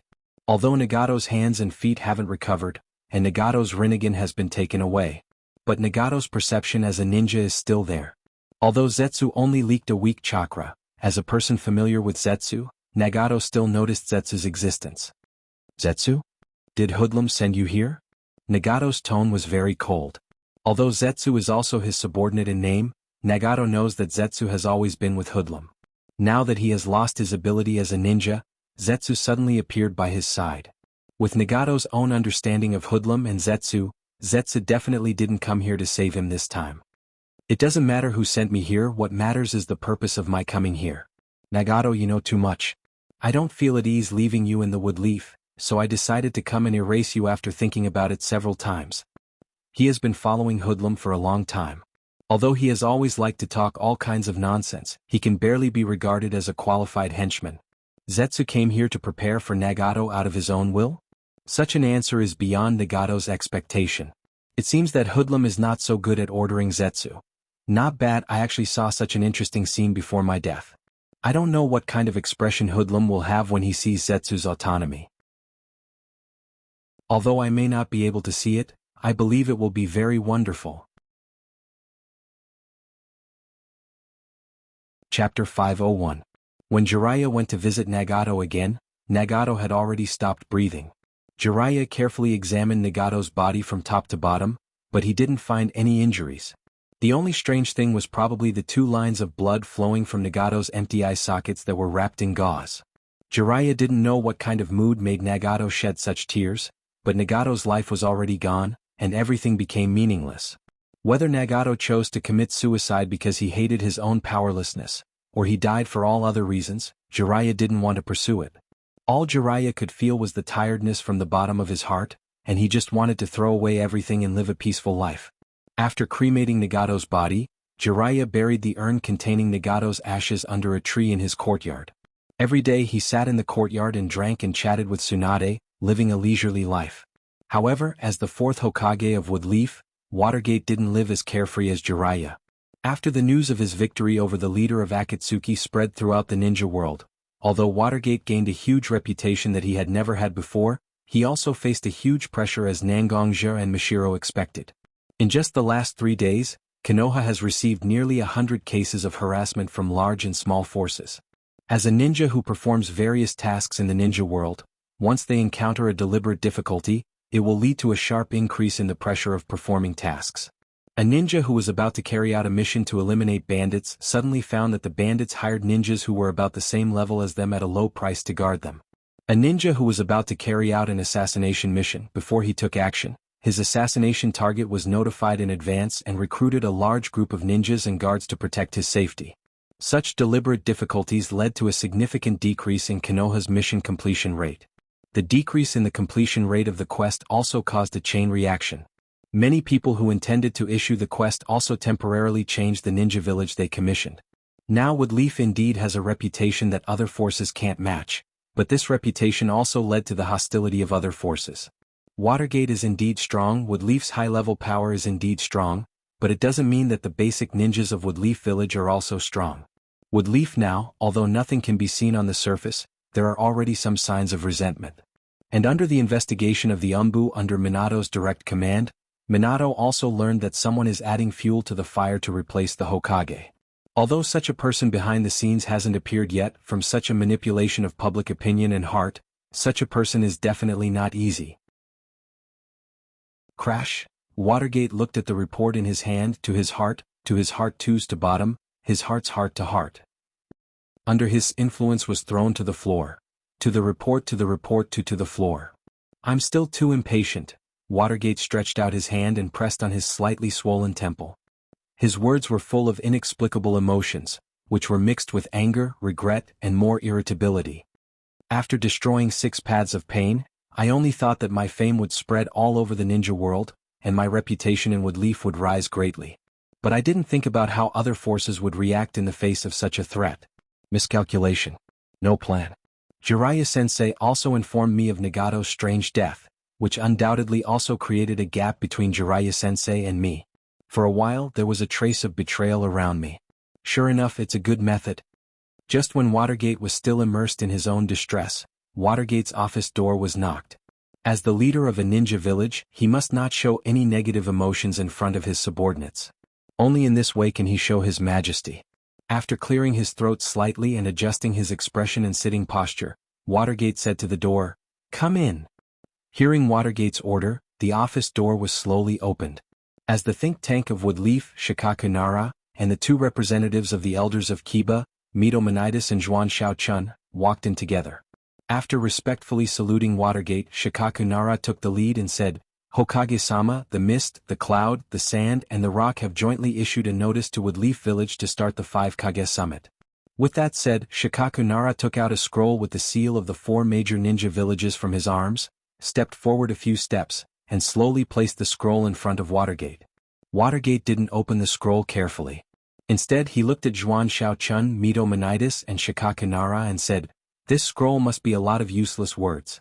The 3 of you should have already read the content. Why don't the 3 of you explain the information and your thoughts to me?" After hearing Watergate's words, Shikaku Nara, Zhuan Shaochun and Mito Menitis looked at each other, and the older Mito Menitis stepped forward and answered Watergate's question. Reporting to Hokage-sama, the main content of this scroll is that the Akatsuki sent our Woodleaf ninja Uchiha Sasuke to rob the Cloud Village's Hachibi column force, who is the younger brother of the Cloud Village's 4th Raikage AI. This caused the 4th Raikage to be furious, and he wants to gather the Kage of the 5 major ninja villages to discuss matters related to dealing with the Akatsuki. Uchiha Sasuke? As the 4th Hokage of Woodleaf, Watergate naturally knew Sasuke's identity and experience. He didn't expect that Uchiha Sasuke, who has been silent in the ninja world for so long, suddenly made such a big news. After a little sigh, Watergate was very keenly aware of the abnormality. The temper of Yondaime Raikage is well known in the shinobi world. Such a hot-tempered person actually thought of summoning the 5 great shinobi villages to deal with the Akatsuki. It seems he was forced to a certain extent. But now Woodleaf itself is the target of public criticism, and if they are not careful they will become the target of a trap. This 5 Kage conference is not only gathering people to deal with the Akatsuki, I think several of the ninja villages also have their own little ideas, right? Chapter 502. While Minato, Shikaku Nara, Koharu Udatane, and Hamura Mitokado were still discussing the hidden purpose of the 5 Kages conference, the temporary location of the 5 Kages conference was in the Land of Iron, the absolute neutral country of the samurai. The leader of the Land of Iron, Mifune, was sitting cross-legged on his bed. A katana was placed on his knees, as if he was meditating to exercise his will. However, Sanfun, who was sitting on the bed, suddenly opened his eyes. Although he wasn't young anymore, his movements were very swift and violent. Turning over and getting out of bed, pulling out the katana and staring at it, a series of actions were done cleanly and nimbly. Suddenly, Mifune's eyes flashed with a trace of ruthlessness, and the hand holding the katana suddenly exerted force. There was no way to see the katana unsheathing with the naked eye, but a sword light suddenly appeared in the air. This was the ultimate samurai skill, Aedo Slash. As the leader of the Land of Iron, Mifune himself was also the most powerful samurai in the Land of Iron. The Aedo Slash was originally an ultimate samurai skill, but when it was used by Mifune, it became unimaginably powerful. Just such a slash was already comparable to the attack of a Kage-level powerhouse. And Mifune himself was also very surprised by the power of the Aedo Slash he just used. Such a slash already surpassed the power of the Aedo Slash he used before. But even so, Mifune's eyebrows were still wrinkled together. Because the attack just now was beyond his usual level, Mifune didn't feel that the attack was effective. Jumping back, Mifune directly pulled away from the place he just attacked, and looked at the place he just attacked with vigilance. To be able to dodge such an attack, the person who came must not be a simple character. Mifune was used to seeing the wind and waves, and even survived under the hands of the so-called demigod, Hanzo the Salamander, so he naturally had this kind of basic knowledge. And at the place where Mifune just attacked, a person's figure slowly emerged. One of his hands was wrapped in his coat, one of his eyes was wrapped in bandages, and because it was difficult for him to move, he was holding a crutch in his hand. Looking at the figure in front of him, Mifune immediately exclaimed, "Woodleaf defector, Shimura Danzo?" "That's right, Standing in front of Mifune was Shimura Danzo, who had been attacked by Watergate and Nangongja and had no choice but to flee from Woodleaf village. Danzo's eyes flashed with anger and unwillingness when he heard Mifune mention Woodleaf's betrayal. He had lived his whole life for the sake of the Woodleaf. Now he was crowned with the title of Rebel Ninja. It was really ironic. But at this moment, Danzo didn't say anything to Mifune. He just walked towards Mifune step by step. Seeing Danzo walking towards him, Mifune's spirit instantly tensed up. Shimura Danzo was the disciple of 3 generations Hokage Yuan Fei. As the disciple of the second Hokage, he naturally won't be easy to deal with. Danzo obviously didn't come here to have a friendly chat with him. His murderous look made it obvious that he wanted to take his life. Mifune immediately held the katana in his hand and used the Aido slash on Danzo again. Danzo didn't reveal his figure just now, so Mifune didn't know how Danzo avoided his attack. But now the Aido slash landed on Danzo's body. The steel blade sliced through the air at a speed that was invisible to the naked eye and produced a slight whistling sound. Facing such a tyrannical attack, Danzo didn't dodge and continued to walk towards Mifune.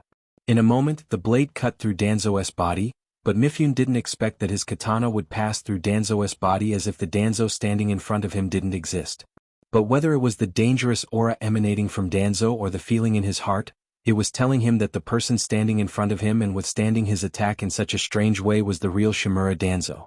While Mifune's eyes were filled with doubts, Danzo, who was walking slowly towards him, suddenly sped up and arrived in front of him almost instantly. The crutch that Danzo had been holding in his hand all this time was now raised high in the air, and like a long sword, he thrust it in the direction of Mifune. Mifune picked up his katana and placed it horizontally in the path of Danzo's attack. After all, he was a samurai who specialized in swordsmanship. Compared to a ninja like Danzo, he was better at close combat. In an instant he saw through Danzo's attack. But even if his attack was seen through by Mifune, Danzo didn't change the direction of his crutch, as if he wanted to compete with Mifune's strength. When Mifune saw that Danzo didn't change the direction of his crutch, he also exerted force in his hand, as if he wanted to meet Danzo head-on. At the moment when the crutch and katana collided, Danzo's crutch directly passed through the defense of Mifune's katana just like Danzo did before, directly stabbing towards Mifune's forehead. Mifune, who didn't react in time, was directly stabbed in the head by Danzo's attack. The blood and the yellow and white substance in his brain directly stained the crutch that passed through Mifune's head. Seeing that Mifune has been killed by him, Danzo slowly pulled out the crutch that he inserted into Mifune's head and untied the bandage on his right arm. On his slightly twisted and pale arm, there are 10 Three-Tomo Sharingan inlaid on it, and one of these 10 Sharingan has turned pale white. Coldly looking at Mifune on the ground, Danzo finally said slowly, "Mifune, don't blame me. The only thing I can do now is to use the opportunity of this 5 Kage tournament to help my hometown, Woodleaf, get rid of this situation of being surrounded by wolves. Even if I was kicked out of Woodleaf, it's only because people like Bokaze, Watergate, and Nangongja can't tolerate me, and not because Woodleaf abandoned me. Let me do my best to do something for Woodleaf that only I, Shimura Danzo, can do."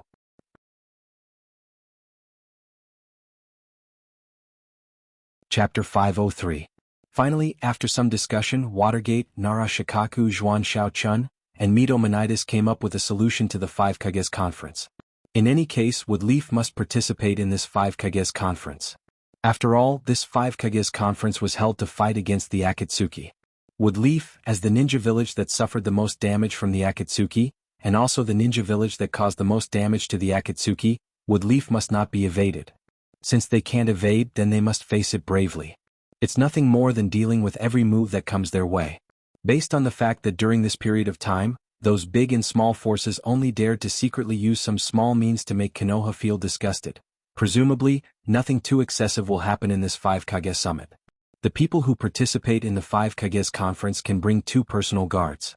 Generally speaking, they will bring 1 person with superior strength and 1 person with superior intelligence to participate in the 5 Kages conference.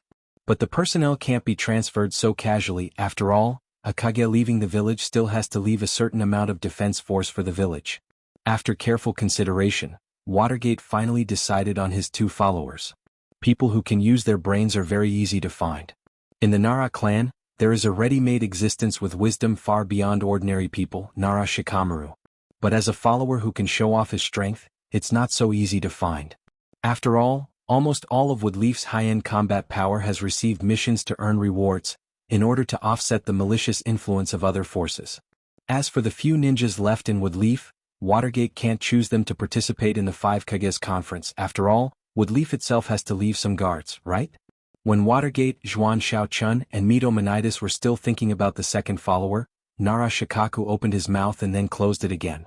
Seeing Nara Shikaku's hesitation, Watergate said to Nara Shikaku, "Shikaku, if you have someone in mind, you can say it. After all, it's not easy to decide on a candidate. If you think of a suitable candidate, you can also say it." Hearing Watergate's words, Zhuan Xiaochun and Mito Menitis also turned their heads and looked at Nara Shikaku. They want to see what kind of suitable candidate Nara Shikaku can propose that won't lose the face of Woodleaf. Seeing the three looking at him together, Shikaku's face flashed a trace of helplessness. Then he said to Watergate, "So we decided to let my son, Shikamaru Nara, who doesn't have a big reputation in the shinobi world, as a member of the entourage, then the other person must already have a big reputation in the shinobi world. And such people in Woodleaf can be counted on one hand. It's nothing more than Sharingan Kakashi, Blue Beast Mike Guy, and if one level up, then it's naturally Woodleaf Sannin or Woodleaf Yama." When Nara Shikaku said the name Woodleaf Yama, Zhuan Xiaochun and Mito Menitis' eyes flashed with light. Yes. Why did they forget about such an existence? Although Nangongja wasn't that famous among the younger generation, Nangongja wasn't that famous. But for all the ninjas who participated in the Third Shinobi World War, Nangongja is a star that can't be ignored. Whether it's Nangongja's casual killing method on the battlefield, or his excellent leadership skills in the war after that, Nangongja is one of the best. Although Nangongja has been living in seclusion in the past few years, once such a strong person comes out again, it's a big news for the ninja world and Woodleaf village. And Nangongja, who is close to a killing star, coming out again is enough to suppress some people who have evil intentions and want to bite off a piece of meat from Woodleaf village. It's really a win-win situation. Anyway, Nangongja has been living in seclusion in the Woodleaf village for the past few years. As a Woodleaf ninja, he hasn't contributed to his village. Now that the Hokage and the elders have given orders to Nangongja, a Woodleaf ninja, Nangongja has a reason to resist? But compared to the excited Zhuan Xiaochun and Mito Menitis, Watergate's face had a somewhat inexplicable strange smile. After all, Mito Menitis and Zhuan Xiaochun don't know, but as his confidant, Shikaku Nara should understand the close relationship between Nangongja and Woodleaf village. If he wants Nangongja to agree to his conditions, he must pay a price, and it's an extremely high price. Isn't it a bit of a loss just to let Nangongja go out? Hokage-sama, Shikaku Nara's words are reasonable. Hokage-sama, please consider it carefully. If necessary, we elders of Kiba are willing to co-sign your order to recruit Nangongja. Looking at Watergate, Mito Menitis said excitedly to Watergate. Minato could only look at Shikaku Nara with a little bit of complaint. After all, the relationship between Nangongja and Konoha couldn't be directly mentioned, otherwise, it would have a great negative impact on the relationship between Konoha and Minato. Now Shikaku Nara mentioned Nangongja's name in front of Mito Menitis and Zhuan Xiaochun, two people who are older but not smarter. Such behavior is no different from putting Watergate on the fire. Watergate finally understood why Shikaku Nara was like that before.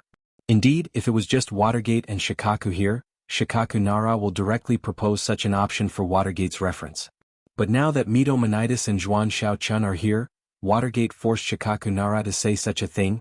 Isn't this directly raising such a proposal to the level of a decision? Looking at what Mito Menitis just said, isn't he preparing to use Watergate's power as Hokage and the power of the elders of Kiba to pressure Nangongja and force Nangongja to participate in the 5 Kage tournament together with Watergate? All of this is really a bit unexpected, but Watergate can't just directly say to Mito Menitis and Zhuan Xiaochun, "Nangongja won't go with me unconditionally, just give up." So Watergate can only nod and smile at Mito Menitis and Zhuan Xiaochun.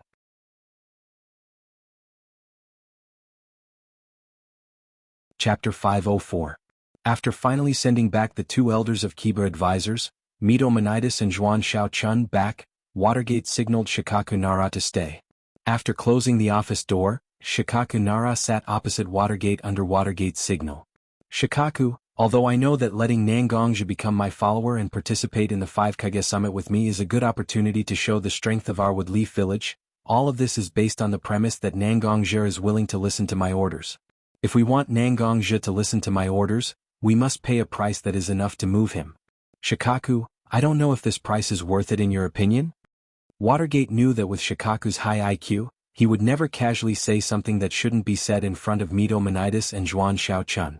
Maybe, just maybe, Shikaku Nara's goal wasn't to let Nangongja participate in the 5 Kage summit under the double pressure of Bokaze Watergate, Mito Menitis and Zhuan Xiaochun, but also to provoke the conflict between the elders of Kiba and Nangongja. After all, from Nangongja's perspective, Bokaze Watergate, who was familiar with his relationship with the Woodleaf village, would never use such a stupid move to force him to do something he didn't want to do. Since it wasn't Bokaze Watergate, the only people who could force him to do this were Mito Menitis and Zhuan Xiaochun, who also jointly signed the appointment letter, who represented the elders of Kiba.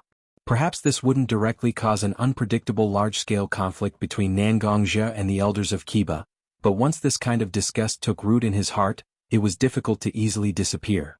When the time came, Watergate would pay a certain price to appease Nangongja, and appropriately condemn the elders of Kiba's rash behavior. On one hand, this kind of behavior could strengthen the relationship with Nangongja, and on the other hand, it could also suppress the elders of Kiba, who seemed to be a little restless recently. Wasn't it killing 2 birds with 1 stone? Of course it's worth it, and I think that maybe Nangongja won't put forward any excessive conditions. After all, this is a rare scene in the shinobi world where all the kages of the 5 great villages are gathered together. We all know that there is a force behind Nangongja. This kind of meeting will cause a sensation in the shinobi world, but at the same time, it is also a secret meeting. Any information that doesn't seem so eye-catching will be of great value. Isn't all of this the biggest temptation for Nangongja? Sure enough, Shikaku Nara had actually seen through the clues. The so-called price, under Shikaku's description, directly became a qualification for participation that didn't have any practical significance. Watergate knew that what he needed to do now was to find the right time to appease Nangongja. After understanding what he needed to do, Watergate's heart gradually calmed down.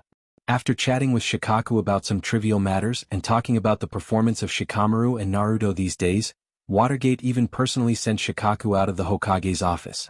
After sending Shikaku away, Watergate sat at his desk for a long time without speaking. As the leader of an organization, it's indeed a good thing that his subordinates have extraordinary abilities, but once such a subordinate even includes himself as the leader in his plan, it's not necessarily a good thing. Shikaku Nara. Because your intelligence is still very useful, I still have a certain tolerance for you, but once one day your sacrifice exceeds my tolerance, Shikaku Nara, who had just walked out of the Hokage's office, suddenly felt a chill on his back. This feeling full of danger immediately made Shikaku Nara reflect on his words and deeds. The more he thought about it, the more his heart palpitated. He seemed to have said too much and thought too much. Over the years, as a Woodleaf, Watergate's thoughts have become more and more unpredictable. But just now, he still subconsciously treated Watergate with the same attitude he used to treat Watergate. It's a bit dangerous to do so. The tallest tree in the forest will be destroyed by the wind. Once he acts too smart, and even uses his intelligence in places where it shouldn't be used, he will really be abandoned. Shikaku Nara is very good at playing shogi. In a game of shogi, patience and intelligence are equally important. Be sure to remember. In Nangongja's mansion, Nangongja was holding a mission scroll in his hand. The expression on his face can be said to be wonderful. He didn't expect that although he lived in the Woodleaf, he would actually receive a mission scroll signed by both the Hokage and the elders. Did the 4th Hokage lose his mind? After taking the mission scroll from Nangongja with a strange look on his face, Mishiro couldn't help but say to Nangongja. After all, at the back of the scroll, Minato Watergate's name was written so conspicuously. But Nangongja shook his head and pointed to the signatures of Mito Menitis and Zhuan Xiaochun, which were closely followed by Minato Watergate's signature, to Mishiro. Mishiro, the real point is here. Nangongja's eyes were full of wisdom and he said to Mishiro, it seems that the elders of Kiba, these arrogant politicians, are going to court death or provoke someone they shouldn't provoke, right? This scroll is a ploy to create estrangement between me and the elders of Kiba. The person who can come up with such a ploy in the Woodleaf is very likely to be the current head of the Nara clan, Shikaku Nara. Who doesn't know that after the birds are gone, the hound is cooked? The more Shikaku Nara does now, the more miserable his end will be. After Watergate ascended to the position of Hokage, he was no longer a simple ninja like before. Now he is a cold-blooded and ruthless politician. As long as it is to eliminate threats and obtain benefits, there is almost nothing that Watergate can't do. I hope that Shikaku Nara won't be so short-sighted, he will really see that the current Watergate is not the same as before. After Nangongja sighed, he looked at the order to become the follower of the Fire Country's Hokage, and his eyes were shining.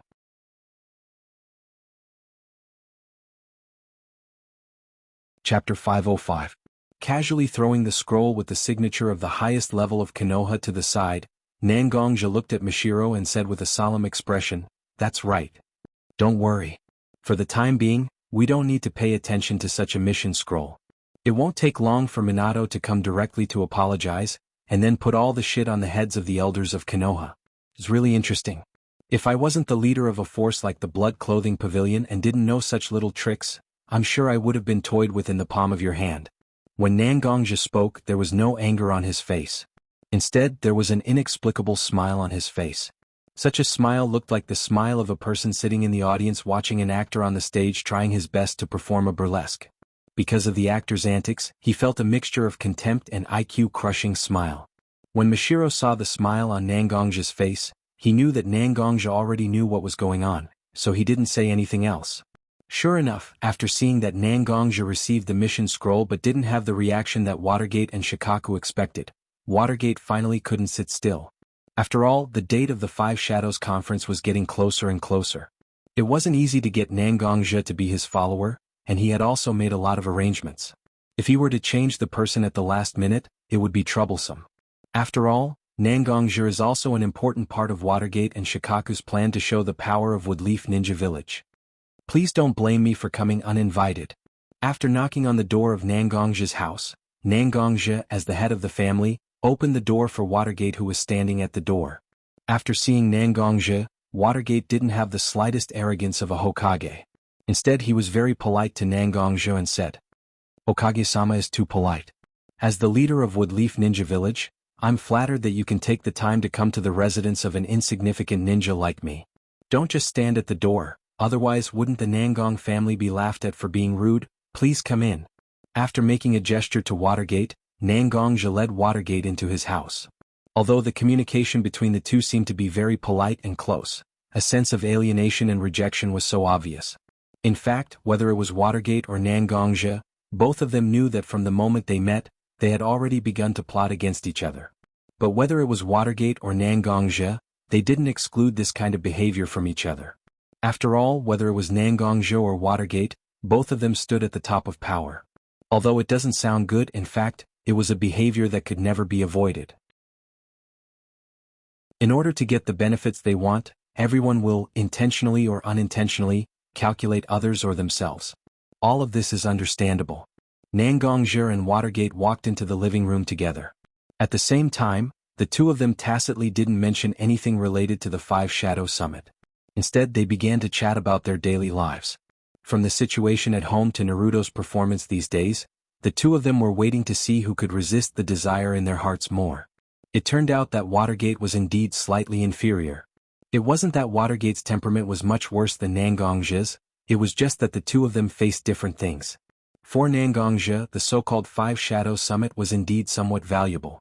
However, even if he didn't go, it wouldn't be difficult for him to find out what kind of agreement was reached in this summit with the help of the Blood Garment Pavilion's intelligence collection system. But it was different for Watergate.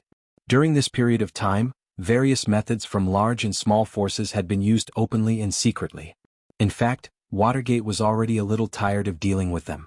The incidents caused by these people may not be a big deal, but each one was more troublesome than the previous one. As the Hokage, Watergate couldn't let his energy be tied up in these trivial nonsense. Watergate really needed a ninja like Nangongja, who was beyond the ordinary Jounin level, to establish the scene of Woodleaf being full of talents and masters. Watergate couldn't help but look at Nangongja, who was sitting opposite him with a calm expression. He didn't know why, but there was a feeling of humiliation in his heart. After all, Watergate, who was in a high position, actually had to beg others. This was unacceptable for the proud Watergate, but he had been forced by the current situation to lower his proud head. "I came this time not only to chat with you, but also to apologize to you." Hearing Watergate's words, Nangongja's heart flashed a trace of understanding. The real show had just begun. Although he already understood Watergate's meaning, Nangongja couldn't show such emotions. After all, it was simply a direct slap to Watergate's face. "I don't know why the Hokage came to apologize to a nobody like me. I don't think the Hokage has anything to apologize to me. Nangongja was very respectful to Watergate, as if he really didn't understand why Watergate would apologize to him. Watergate knew that Nangongja actually didn't care whether he was willing to apologize or not. What Nangongja wanted to know was what price he was willing to pay. Watergate, who had the idea of getting something for nothing, what price could he offer to make Nangongja move? In fact, Minato had already discussed the countermeasures with Shikaku Nara before coming here. According to the investigation of the Woodleaf Umbu, the original root leader, Woodleaf trader Shimura Danzo was in the Land of Iron a few days ago. The Land of Iron is the designated location for the 5 Kage Summit. Although it's not completely certain what Shimura Danzo's intentions are, Shimura Danzo himself is a person who won't act until he sees a rabbit. There must be a reason for him to appear in the Land of Iron. Yes, Nangongja may not care about anything, but for the Woodleaf trader Shimura Danzo who destroyed his stable life and kidnapped his family, he must have great hostility. Once he hears Danzo's movements, Nangongja will certainly not be able to maintain his current calm state of mind. It has to be said that Shikaku Nara is really a genius.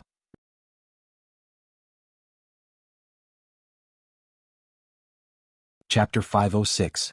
After hearing Danzo's name, Nangongja remained calm, but Mashiro, who had been sitting beside Nangongja and Watergate, had a strange expression on his face. Although Mashiro had deliberately buried the fact that she was sent to Nangongja's side as a member of Root to monitor him, she had to admit that this matter was a heart-wrenching pain for her. She might not show it on her usual self, but once someone mentioned it, she definitely couldn't remain calm. Looking at Mashiro's slightly pale face and his trembling hands, Nangongja couldn't help but feel distressed. Because Mashiro didn't receive any ninja training when he was en route, he only received training as an intelligence officer, so he didn't have much access to information. Almost everyone en route had received the seal of Tongue Bane, but it wasn't used on Mashiro. But almost all the brainwashing processes en route were used on Mashiro, and the fear of Root was deeply rooted in Mashiro's heart. Even now, Mashiro was very emotional that he was able to overcome the fear in his heart and chose to stand on Nangongja's side. Just when Mashiro's heart was still trembling, a warm feeling suddenly wrapped around Mashiro's trembling hands. This warm feeling went straight from Mashiro's arms to Mashiro's heart, and this warmth directly restored Mashiro's usual calm and intellectual feeling. Mashiro knew that this kind of reassuring strength could only come from one person, and it was the person who pulled him out from Root and allowed him to live an ordinary and happy life, his Miyagi, Nangongja. Slowly raising his head, Mashiro's eyes met Nangongja's eyes. Although Nangongja didn't say a word, Mashiro knew that no matter how uneasy he was, the person who could calm him down must be the person who was holding his hand. "Don't worry, I'm here." After Nangongja nodded to Mashiro, he looked at Watergate who was sitting opposite him. Who would have thought that Minato would be able to leave such a trump card in his hands? Nangongja didn't doubt the authenticity of this information. After all, Watergate should be very clear in his heart that he had an extremely capable intelligence network in his hands. As long as he wanted to verify it, he would definitely be able to verify it. Although he had a grudge against Watergate for using such a method in front of Mashiro, Nangongja couldn't understand Watergate's actions. After all, Mashiro's direct action was more powerful than passing this kind of information directly to him. Watergate knew how much he cherished his family. Starting from what he cherished the most, Watergate had indeed matured into a qualified politician, and wasn't as stubborn as before. "I'll go to the 5 Kages tournament, and I'll accept the title of a follower. But I'll just show my face there, I won't make a move. Even if I make a move, it will be because of Danzo, this is my condition." Hearing Nangongja's words, Watergate's face also hung a smile. Even if Nangongja won't make a move, Watergate's purpose has already been achieved. If he really needs to fight, in fact, Watergate himself is very confident that he can survive among the 4 Kages. If Watergate uses Sage Mode, everything will end faster. So things like fighting don't need Nangongja's direct participation. Watergate only needs Nangongja's reputation in the ninja world. After a brief discussion with Nangongja about the matters related to the 5 Kages tournament, the meeting place and the departure time, Watergate left Nangongja's house with satisfaction.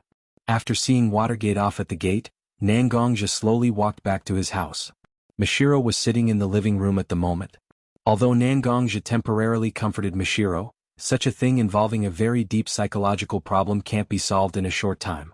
After Watergate came, Little Linger and Nangong Ro, who have been hiding in their rooms, both came to Mashiro's side. The two girls hugged Mishiro, who has always been like an elder sister, and softly comforted him. Nangongja also nodded after seeing this. Nangongja knows that comforting people like this is not something he is good at. Since Little Linger and Nangongro have taken on this task, it is naturally better. Nangongja directly returned to his room and picked up the Heaven's Retribution sword that he placed on the shelf. He casually picked up a soft white cloth and began to slowly wipe the Heaven's Retribution sword's pitch-black spine with some cracks.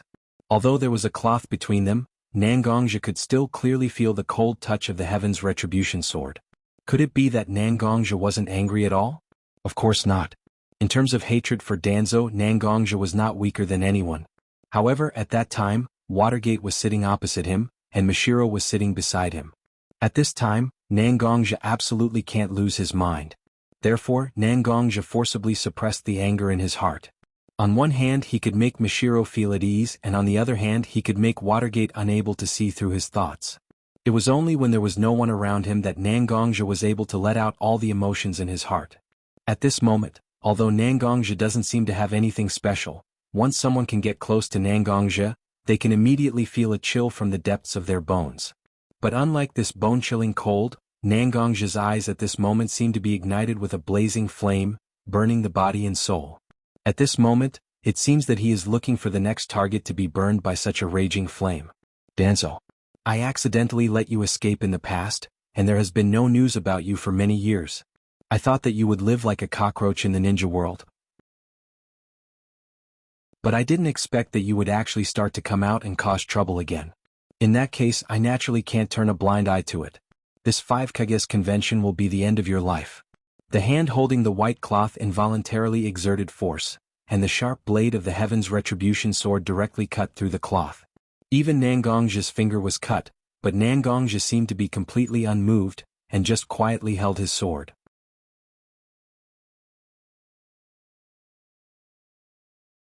Chapter 507. Stop, show me your ID. In the Land of Iron, outside the venue of the 5 Kage tournament, two people wearing iron armor and a katana at their waist stopped three figures in white. The Land of Iron itself is a country that is good at forging, and the main fighting force in this country is not ninja, but a new type of samurai that cooperates with the chakra sword technique. Hearing the words of the two people in front of them who are obviously the maintenance staff of the 5 Kage tournament, the three figures in white slowly took off the hood that completely wrapped their heads. The person in the lead has a long golden hair, and his face has a very comfortable and warm smile, and behind this person with golden hair, there is a young man with onion hair, and his eyes flashed with wisdom from time to time.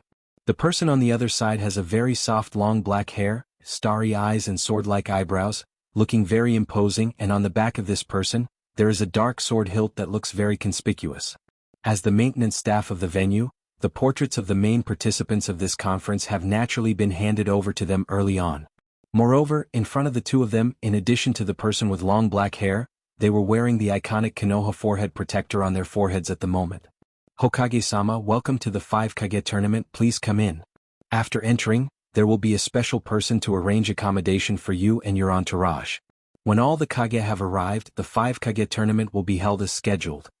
Hearing the voices of the two new samurai, Watergate also maintained his warm smile and nodded to the two people, then walked into the venue of the 5 Kage tournament with Shikamaru Nara and Nangongja behind him. Looking at the figure of Watergate and his party leaving, the two samurai in charge of the reception can't help but quietly get together, whispering to each other. Fourth Hokage-sama, Minato Namikaze is really as good as the rumors say. Unlike the fourth Raikage of the Cloud Village who came first, that arrogant look is simply uncomfortable to the extreme. Although we are a small country, we shouldn't be ignored like this, right? Hearing his companion suddenly began to say such words, the other samurai quickly reached out his hand to cover his companion's mouth, and said anxiously to his companion, "Don't talk nonsense. Don't talk nonsense. The fourth Raikage of the Cloud Village is famous for his bad temper. Once what you just said reaches his ears, can you still save your life? Although we still have a certain fighting power compared to ordinary people, we are still worthless in front of a Kage." Hearing his companion's words, the obviously talkative warrior nodded his head to indicate that he understood. He let his companion release his hand from his mouth and took a deep breath of the slightly cold fresh air. The talkative warrior then said to his companion, "Don't worry, I'm not going to give you a chance. You're not going to give me a chance. Don't worry, I naturally." Only you and I are here, that's why I dare to say these words. But I don't know the identity of the two followers who came here with Watergate, that Suchikage of the Rock Village who came here before also brought his own granddaughter. Now the season is approaching late winter, and the Land of Iron is a country located in the northern part of the continent, so it has been snowing a lot during this period of time. Even the ground is covered with a thick layer of snow at this moment. In such cold weather, the two samurai can't just stand here stupidly. A little chat can be regarded as a way to relieve some loneliness. Hearing that his companion didn't ask any sensitive questions, the samurai who seems to be quite steady was also happy to chat with his companion. If I'm not wrong, that seems to be Shikamaru Nara, the son of Woodleaf's think tank, Shikaku Nara. Although he doesn't have any special achievements in these years, and he is only a chunin, he has been assisting his father in some Woodleaf matters. It seems that this boy is the follower selected by Watergate to act as the think tank, which is very appropriate. Most of the followers of the 5 Kage Conference follow a combination of one scholar and one warrior.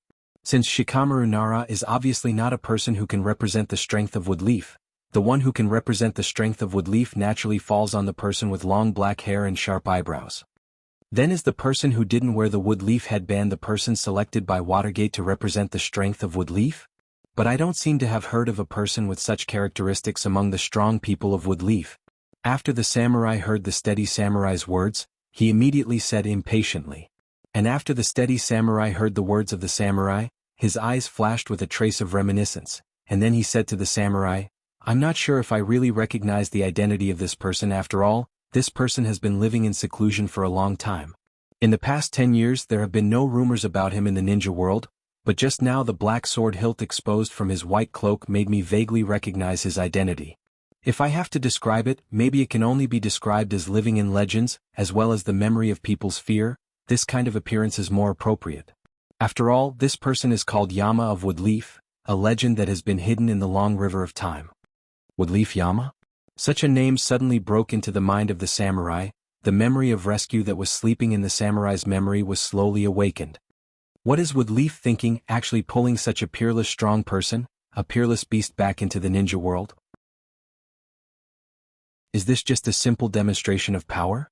This is simply a preparation for a direct battle. Watergate and Watergate, together with Nangongje, such a combination can easily crush all the ninjas and samurai here. Looking at the direction of Watergate's group, whether it was the samurai or the steady samurai at this moment, their hearts were full of worry at this moment. If it wasn't for his fierce reputation, if it wasn't for his cruelty and ruthlessness, how could Nangongje be crowned with the name of Yama, which is full of death aura? This 5 Kage convention, after just seeing such a participant, is already full of a kind of tribulation.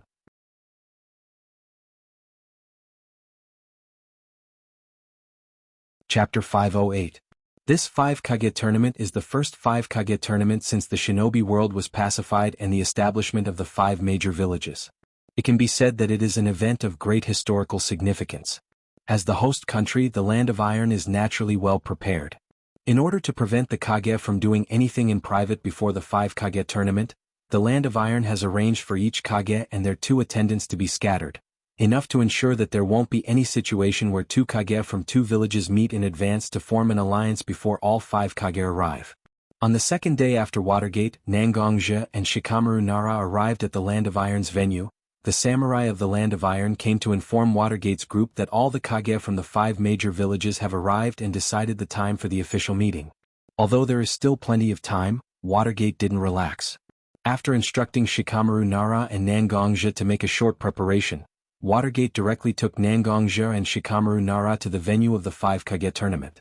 After all, Nangongje has seen a lot of big scenes, so he didn't have any special feelings for such a scene. Such a 5 Kage tournament is actually a game between the Kage of the 5 major villages. Although Nangongje also knows how to exchange benefits and speculate about each other, he is too lazy to use his mind in such a place. Nangongje's goal from beginning to end is the information about Shimura Danzo that Watergate mentioned. On the contrary, Shikamaru Nara, who has always looked young and mature at this moment, his eyes were a little erratic. From his slightly disordered breathing and abnormal trembling of his muscles, this child must have accumulated a lot of pressure. But at this moment, Watergate began to think about how to deal with the Kage of the other ninja villages in a while. How can he pay attention to the psychology of Shikamaru Nara, who is just a substitute for Shikamaru Nara? Although Nangongja doesn't care whether Woodleaf Village will lose face because of Shikamaru's obviously not calm performance, but seeing the boy embarrassed in front of him, Nangongja can't help but say, "Shikamaru, what's wrong? Are you a little nervous?" Hearing Nangongja's words, Shikamaru's was like a child who had just done a prank and was suddenly discovered. An indescribable embarrassment filled Shikamaru's face. But after all, he was a member of the Nara family. Naturally, he quickly discovered his gaffe and concealed his emotions. Shikamaru said to Nangong Tetsu. "Thank you, Nangong-sama's concern, I didn't," Shikamaru said halfway, but his eyes met Nangongja's eyes. Shikamaru thought that his loss of self-control would be disdained by Nangongja, but at this moment, Nangongja's eyes were only filled with endless calmness and a little bit of concern. Shikamaru Nara's words that he wanted to cover up were all suppressed in his stomach. After nodding helplessly, Shikamaru said to Nangongja, "Nangongja, I'm sorry to let Nangong-sama see this. After all, although I help father to deal with some insignificant Woodleaf affairs, but this kind of meeting with the 5 most powerful people in the ninja world really makes me feel inexplicable fear in my heart. After all, I'm not only a junior from the Nara clan, but I also represent the new generation of Woodleaf. To be honest, I'm very afraid that because of some of my actions my companions and Woodleaf will lose face." Shikamaru's words were very serious. It takes a lot of courage to say all the fear and uneasiness in his heart. And for people with such courage, Nangongja is very appreciative. With a little bit of concern, Nangongja walked to Shikamaru's side and put his hand on Shikamaru's shoulder. After patting him gently, he said to Shikamaru, "In fact, you don't have to be so nervous. Although it sounds like the Kage of the 5 great ninja villages are unreachable and otherworldly. But don't be misled by such emotions. The so-called Kage are actually a group of ordinary people. They are also ordinary people who will be angry, sad, calculative, and confused. If you directly remove the identity of Kage that shrouds them, maybe you will find that some of them are not as smart as you and not as serious as you." Although Watergate was not far in front of him, Nangongja still said this to Shikamaru. With the powerful strength of Watergate, even if Nangongja whispered in Shikamaru's ear, he can still hear it clearly, not to mention the conversation between Nangongja and Shikamaru.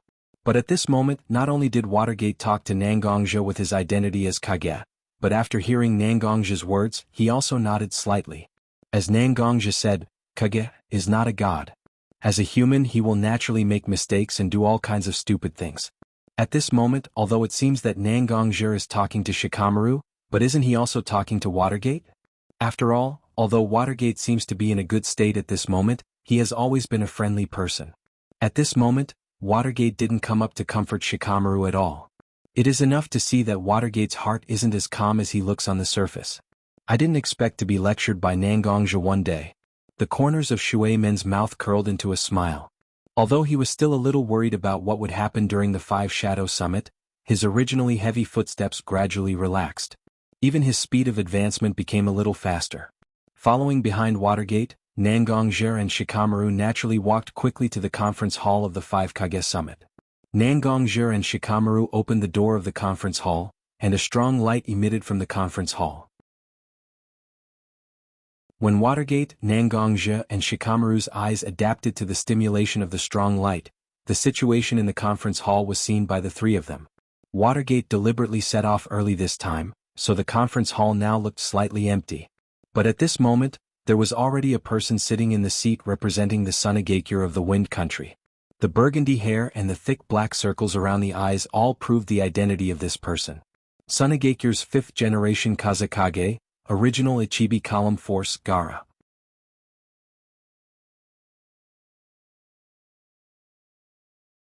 Chapter 509. Hokage-sama. Seeing Watergate, Gaara stood up very politely and saluted to Watergate. In fact, as the Kazekage of Sunagakure, Gaara and Minato were on the same level in terms of status, so they just greeted each other casually. But at this moment, Gaara stood up directly from his seat and saluted Watergate with the etiquette of a junior to a senior. Watergate can understand Gaara's attitude towards him. After all, his child Uzumaki Naruto and Gaara have a close relationship. When Gaara was kidnapped by the Akatsuki, he was able to escape with the help of Woodleaf Village. So Watergate didn't feel any difference in Gaara's attitude at this moment. But although he can understand why Gaara saluted in his heart, Watergate still didn't show any arrogance and greeted Gaara very amiably. It turned out to be the Kazekage. I thought I would be the first one to come, but I didn't expect that the Kazekage has been waiting here for a long time.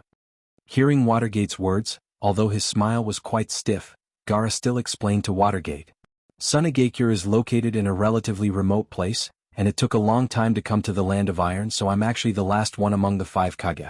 The reason why the meeting hasn't been held in the past few days is because I was slightly delayed on the way. So when I came here, Mifune-sama said that he would let me have a good rest, but I thought that I have made the Kage wait for so long, so I immediately proposed to hold the 5 Kage conference. Listening to Gaara's words, Watergate finally had time to carefully observe the situation of Gaara, Kankuro, and Temari, who attended the conference with Gaara. Although he was in high spirits, both his face and body carried the air of a traveler after a long journey. After all, Gaara has just become the Kazekage of Sunagakure. Although he has done his best over the years, participating in the 5 Kage conference, which is related to the fate of the entire ninja world, has also caused a certain amount of pressure on Gaara. It is precisely this kind of pressure that directly exposed the shortcomings of Gaara as a new Kage. If there was no one to help him, Gaara would definitely be swallowed up in such a 5 Shadows conference without leaving any bones behind. Just when Watergate opened his mouth and was about to mention the 5th Kazekage of Sunagakure, who has a good relationship with his son and has reached an agreement with Woodleaf Village, a charming and heroic voice came into Watergate and Gaara's ears. Oh, I didn't expect that the Kage of 2 ninja villages would already have a good chat with each other. I don't know if you two mind if I chat with you to pass the time? Watergate and Gaara looked at the source of the voice at the same time. A woman with long reddish-brown hair wearing a high-slit skirt was standing at the gate at the moment, looking at Gaara and Watergate, who were talking with interest. The person who spoke to Gaara and Watergate was none other than the 5th Kage of the Mist Village, Terumi Mei, who ended the history of the Mist Village. Behind Terumi Mei there were 2 attendants. One of them had an eye patch covering one of his eyes, and the other one had blue hair. The other one had a huge weapon tied tightly with a bandage on his back, and the other one had blue hair and had a huge weapon tied tightly with bandages on his back. Nangongje, who has been following Watergate and trying to reduce his presence, saw Terumi Mei and Chojiro, but he couldn't help but stare at them for a while. After all, before he grew up, Nangongje had already fought with Terumi Mei on the battlefield more than once. Although Chojiro's weapon was tightly tied, Nangongje was still very keen to recognize the origin of the weapon. It was one of the 7 ninja swords of the Mist Village. Chojiro didn't notice Nangongje's gaze because of his lack of strength, but Terumi Mei was a strong ninja level, so she still noticed Nangongje's gaze.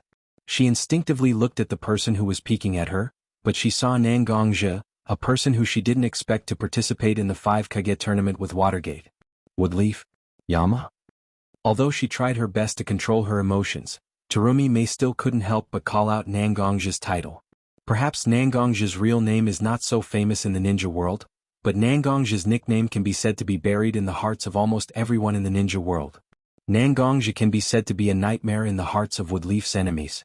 After hearing Terumi Mei's subconscious exclamation, Ao and Chojiro, who were behind Terumi Mei, immediately rushed between Nangongje and Terumi Mei. Although they didn't directly take out their weapons, they were obviously on guard.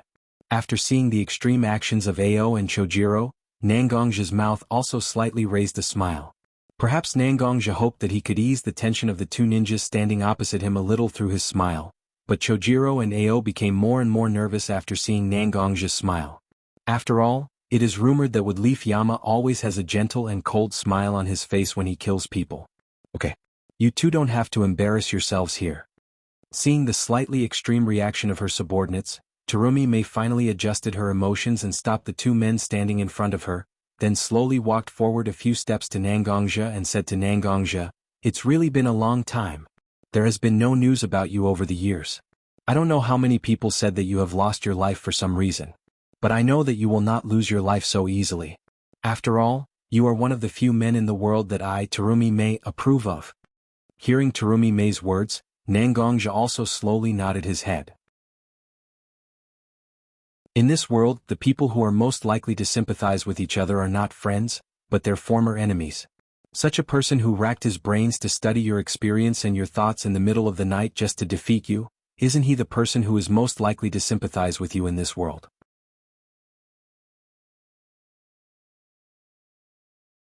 Chapter 510. Indeed, I haven't seen you for a long time. But today's protagonist isn't me. After the 5 Kage tournament is over, you and I can catch up. In the past we were always enemies and you and I didn't even sit together to drink tea and chat. Obviously, the Kage of his own village was right beside him, but Nangongja still made an agreement to chat with the Kage of another village. If such behavior was really seen by a narrow-minded person, they might think that Nangongja was already disloyal. However, Watergate stood on the side and watched Nangongja and Terumi Mei talking. He didn't feel any anger at all. On the contrary, he felt very gratified that Nangongja met his old friend. Gaara and the two followers who followed Watergate looked at Watergate with admiration, but Watergate was actually a little unhappy in his heart. After all, although he knew that Nangongja's heart wasn't on the wood leaf, and he couldn't directly order Nangongja as he would his subordinates. However, Minato was nominally the strongest person in his shinobi village, and he used all his means to invite him to support his shinobi village. Now he was talking happily with the Kages of other shinobi villages, which really made Minato very uncomfortable. But at this moment, Watergate's mind and calmness have been shown incisively and vividly. After all, as a mature person, as a qualified Kage, hiding his emotions well and showing the most appropriate state is the greatest growth that Watergate has gotten after being a Kage for so long. Of course, this atmosphere that made Watergate feel uncomfortable didn't last long, because as the organizer of the 5 Kage tournament, Mifune, the samurai leader of the Land of Iron, along with Inoki, Sandaime, Tsuchikage, and Inoki, the 4th Raikage of the Cloud, walked together to the venue of the 5 Kage tournament. Seeing that all the Kages of the 5 great ninja villages had arrived, Watergate, Terumi Mei and Gaara, who were standing together just now, also sat separately in their seats, waiting for the official opening of the 5 Kage tournament. Mifune slowly walked to the open space in the round table that belonged to the 5 Kages. Seeing that all the Kages of the 5 great ninja villages had taken their seats, he began to slowly say, "Today is a day that is worthy of being engraved in the history of the shinobi world, because today is another important 5 Kage tournament hosted by the god of shinobi, Senju Takuma, after the establishment of the 5 great ninja villages. Presumably, the 5 Kages who received the invitation already know the reason for this 5 Kage tournament. Under the distribution of Senju Takuma-sama, the 9-tailed beasts that belong to different ninja villages, but now only the 9 tails that belong to Woodleaf Village is still in the hands of Woodleaf Village. The rest of the 8-tailed beasts have all been captured by an organization that has always existed in the form of mercenaries, Akatsuki. All of this has happened almost in just a few months. Although we don't know the purpose of Akatsuki's capture of the tailed beasts, but the powerful tailed beasts were captured by Akatsuki. It's definitely not out of kindness. This is the topic of this year's 5 Shadows Conference. Everyone, please remain calm and discuss a solution. After briefly explaining the cause and effect, Mifune slightly bowed to the 5 Kages sitting around him, and then left the center of the venue. After all, this meeting is the 5 Kage tournament, and as the leader of the Land of Iron, he is not qualified to participate in it. Seeing Mifune leave, the 5 Kages from the major ninja villages also fell into silence for a while. After all, in this situation, whoever speaks first will easily become the target of public criticism. Being able to become the Kage of a ninja village is not easy to deal with, so at this moment, everyone remained silent. When everyone's attention was focused on the calm before the storm, Nangongja looked at Mifune, who was standing on the side without saying anything. He didn't know why, but Nangongja always felt that he could feel a slightly familiar aura from Mifune, but it was obviously the first time he saw this samurai leader of the Land of Iron. Nangongja didn't think that his feeling was wrong. As a warrior, shouldn't he trust his intuition the most? But after all, this is just a little doubt in his heart, not enough to be used as evidence, so Nangongja can't make things difficult now, otherwise, it would be the same as taking the face of the 5 great ninja villages directly from the face of these Kages, and then putting them on the ground and stepping on them. Although Nangongja is not afraid of the anger of these Kages, but after all, the less trouble, the better. When he can fully confirm the inexplicable feeling in his heart, Nangongja will absolutely not hesitate. As the convener of this 5 Kage tournament, let me speak first. Otherwise, won't we have to keep silent like this? I don't know when we can officially start the meeting. The 4th Raikage AI has a fiery temper. Compared to the other Kages, he didn't like this atmosphere, so he took the lead and said, "The Nibi and the Hachibi, Column Force, Yujito Nibi, and Killer Bee have been forcibly taken away by the Akatsuki. Yujito Nibi is an outstanding ninja of our ninja village, and Killer Bee is my sworn brother.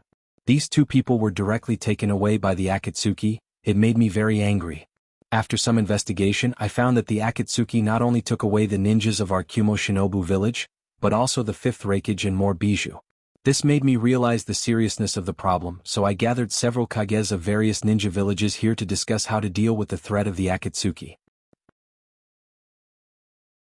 The fourth Reikage AI has a fiery temper, but this time his speech was reasonable, and even in such a process he didn't show too much of his anger. This is not because he suddenly changed his temperament, on the contrary because he attached enough importance to this matter, so he restrained his temper and said to the other kages. After the fourth Reikage AI finished these words, everyone also couldn't help but look at the fourth Reikage Bokaze Watergate who was sitting calmly in his seat. After all, Bokaze Watergate defeated the 6 paths of pain and successfully guarded the wood leaf. With such a record it's impossible to not gain anything, right?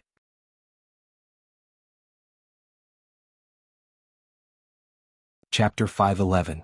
After discovering that the eyes of the 4 Kage were looking at him, Watergate knew that he couldn't continue to remain silent, so Watergate slightly cleared his throat and stood up from his seat.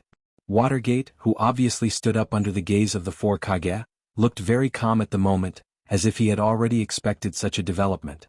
After tidying up his collar, Minato finally opened his mouth and said, "Don't worry. We would Leaf do have a deep understanding of the Akatsuki organization. It is precisely because of this understanding that our Wood Leaf Ninja Village is more clear about what kind of dangerous organization Akatsuki is. In our information, we have roughly figured out the composition of the Akatsuki organization. Although the Akatsuki organization has a large number of ordinary members, but standing at the top of it, there are 10 who have their own title and can wear the Akatsuki's signature black robe with red clouds." After saying that, Watergate suddenly stopped his mouth, looked around the other 4 Kage sitting on the seat with his eyes, then continued, "In fact, the 10 members standing at the top of the Akatsuki organization actually have a certain relationship with 4 of our 5 great ninja villages. Akatsuki Organization's South Kisame comes from the Mist Village of the Land of Water, Jade, Sasori comes from the Sand Village of the Land of Wind, Blue, Deidara comes from the Iwagakure of the Land of Earth, and Juu, Itachi Uchiha and Kong Orochimaru come from our Wood Leaf Village. In addition to the above few ninjas who have a relationship with the 4 great ninja villages, there are also Zero Pain and White Conan who belong to the Rain Village of the Land of Rain, Kitakazu Kakazu who belongs to the Waterfall Village of the Land of Waterfall, and Mitsui Haiden who belongs to the Yukagura of the Land of Spring. There is also Hoodlum who inherited the title of Jade, from the Scorpion of the Crimson Sand, and Zetsu who has the title of Black." After roughly explaining the composition of the members of Akatsuki organization to the 4 Kages, Watergate didn't have time to say anything, when a rather sarcastic voice barged into everyone's ears. "Wood Leaf Village is really worthy of being one of the top 5 ninja villages. I didn't expect such a powerful and dangerous Akatsuki organization to have a ninja belonging to Wood Leaf Village. This really makes this old man admire them to the extreme." Looking at the source of the voice, it was Sandame, Anoki who was sitting on the seat of the Tsuchikage. Anoki is a very stubborn, old-fashioned and extreme old man. If it wasn't for Anoki's powerful Kekkei Genkai, dust release, it is estimated that he would have died several times because of his temper. Anoki's expression at the moment looked quite angry. It may be because he heard the name of Deidara from Watergate's mouth, so his mood became unstable. But after hearing Anoki's provocative words, Watergate didn't feel angry because of this, but went on to say, "In Akatsuki organization we can now confirm the death of Sasori, Deidara, Kakazu, Haiden, and Pain. Among these people, except for Deidara who didn't die in the hands of our Wood Leaf Ninja, the rest were all killed by our Wood Leaf Ninja. And among them, Itachi Uchiha is actually a spy planted by our Wood Leaf and Akatsuki organization in the early years. Although he lost his life for various reasons, we will never let down such a loyal person. Before coming here we have decided to engrave the life of Itachi Uchiha, who has sacrificed his life for Wood Leaf, on the Wood Leaf Memorial Tablet. We can't let such a hero who is willing to give up everything just to find out the situation of Akatsuki organization, bear the name of traitorous ninja, and welcome eternal sleep." Hearing Watergate's words, Nara Shikamaru, who has been standing behind Watergate without saying a word, was also surprised. Because his father is Minato's trusted aide, Shikamaru can actually know more about the decisions of Konoha's higher-ups than other people. Since the establishment of Wood Leaf Village, no ninja with the name of traitorous ninja has been ordinary. And now although Watergate said that he has obtained the unanimous approval of Wood Leaf, but Shikamaru is very clear that Watergate is actually fabricating such information. The reason why Itachi Uchiha became a traitorous ninja is because he slaughtered his own family, and now Watergate is willing to rehabilitate Itachi Uchiha? Isn't it a disguised admission that Woodleaf also played a role in the extermination of Uchiha clan and added fuel to the fire and even played a role in the dark? This kind of behavior is really somewhat unwise. But since the decision has already been made, and it was even made in front of the other 4 Hokage of Konoha and the samurai leader of the Land of Iron, no matter what, Konoha can only follow Minato's words. Although Watergate's words are a bit reckless, but it almost completely dispels any suspicious speculation between Woodleaf and Akatsuki. After all, the current situation is a bit unfavorable for Woodleaf. 4 of the 5 major ninja villages have lost their own people column force. Why didn't Woodleaf lose their own people? The 4 ninja villages have more or less suffered a big loss in the hands of Akatsuki. Why only Woodleaf village can defeat the invading enemy, and even directly kill the leader of Akatsuki? Although all of this can be explained by the strength of Woodleaf, but such an explanation is really difficult for the other 4 Kage to believe. Everyone is a big ninja village in the ninja world, no one is worse than the other, even if they are worse they absolutely can't admit it. This is political correctness. After seeing that Inoki made things difficult for Watergate and was directly slapped in the face by Watergate, Yondaime Reikage, who was the convener of the meeting, also spoke. Sandaime Tsuchikage, don't ridicule others like this. I have received information that Iwagakure once hired Akatsuki. I don't know if you can explain to us what kind of deal you made with Akatsuki? Reikage was the convener of the meeting, and he also hoped that this meeting can get some results, and not become a complaint and wrangling between the 5 major ninja villages. So after seeing Sandaime Tsuchikage and Inoki's behavior, he can only say such words to shut Inoki's mouth.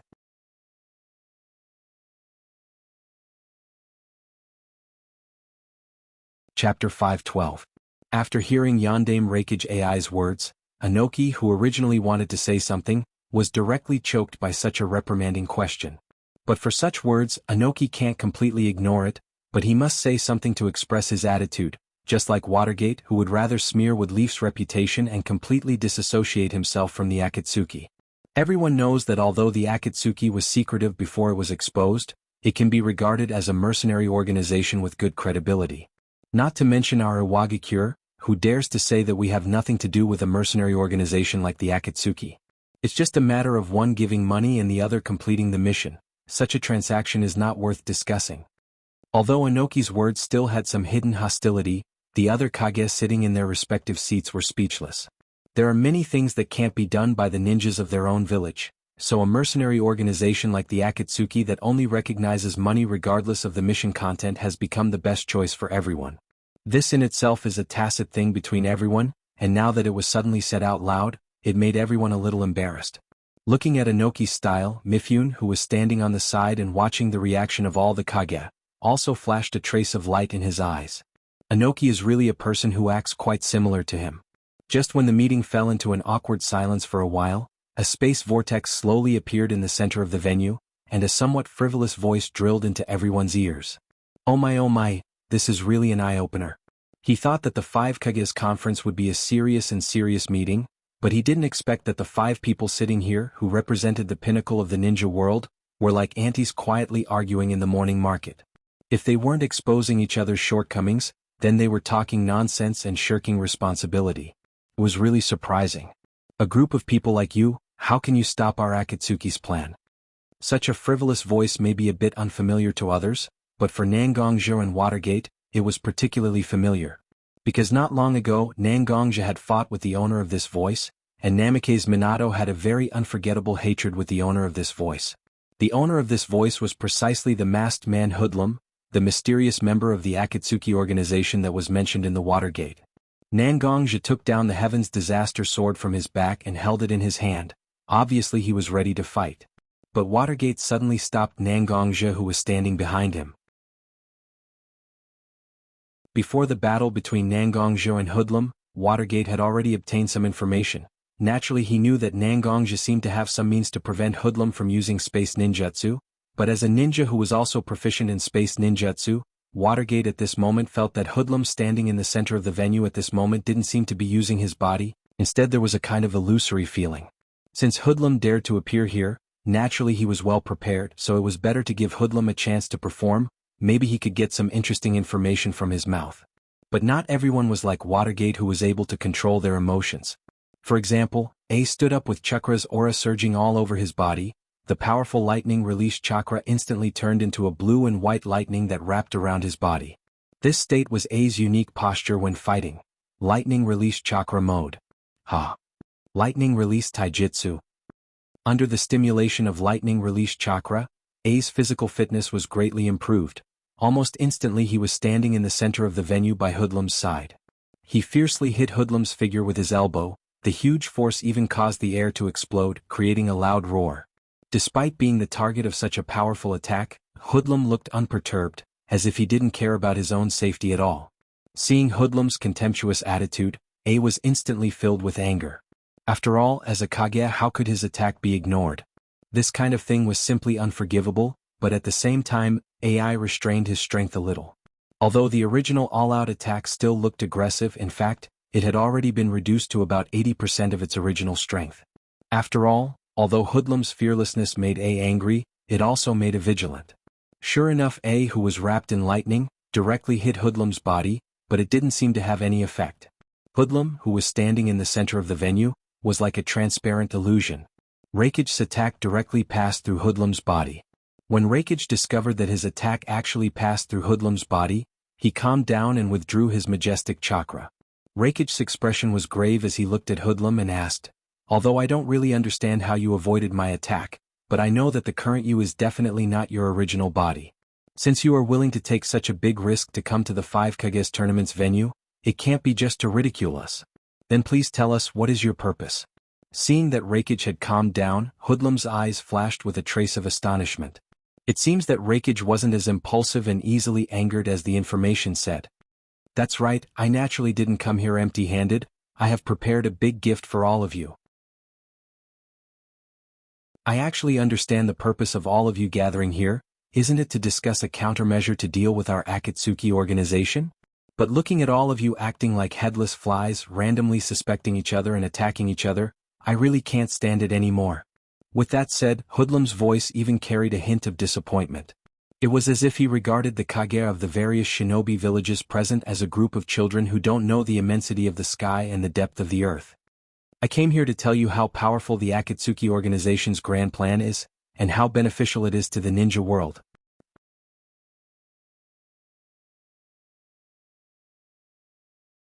Chapter 513. In ancient times, human beings were still in an uncivilized state, and every day, endless battles broke out in the world. At the same time, it also meant that countless living beings had lost their lives. Until a man appeared, and with his godlike eyes, he brought peace and ninjutsu to the shinobi world. This man is called the first ancestor of the shinobi world, the Six-Paths Sennin. Obviously, Hoodlum said that he was going to talk about his grand plan, but he suddenly began to talk about the myths that have been circulating in the shinobi world for a long time. Six-Paths Sennin, no one knows whether such a person is a real person or not, but in the shinobi world, from 80 old men to 3-year-old children, they all have some understanding of such a person. But it is such a person who is usually regarded as an illusory mythical figure. At this moment, Hoodlum said it in an unusually serious tone. It feels like such a legend that only exists in oral legends and ambiguous written records. But suddenly, a living Six-Paths Sennin appeared. People don't know where the Six-Paths Sennin got such a powerful power, and how he was able to create such wonderful existences like chakra and ninjutsu. But everyone is very clear about one thing, and that is, the power of the Six-Paths Sennin is beyond the dimension, and it is irrefutable.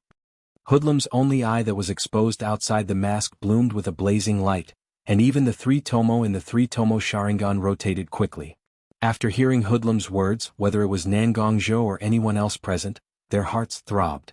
Vaguely, Nangongjo felt that what Hoodlum said at this moment may be related to the deepest secrets of the shinobi world. However, the power of the Six-Paths Sennin is not innate. The source of almost endless power for the Six-Paths Sennin is the strongest creature called Jubi. And hearing this name, I think you already know that this so-called Jubi has an extremely close relationship with the 9-tailed beasts in the Kage shinobi village. The so-called 9 great-tailed beasts are actually formed after the power of the 10 tails was dispersed.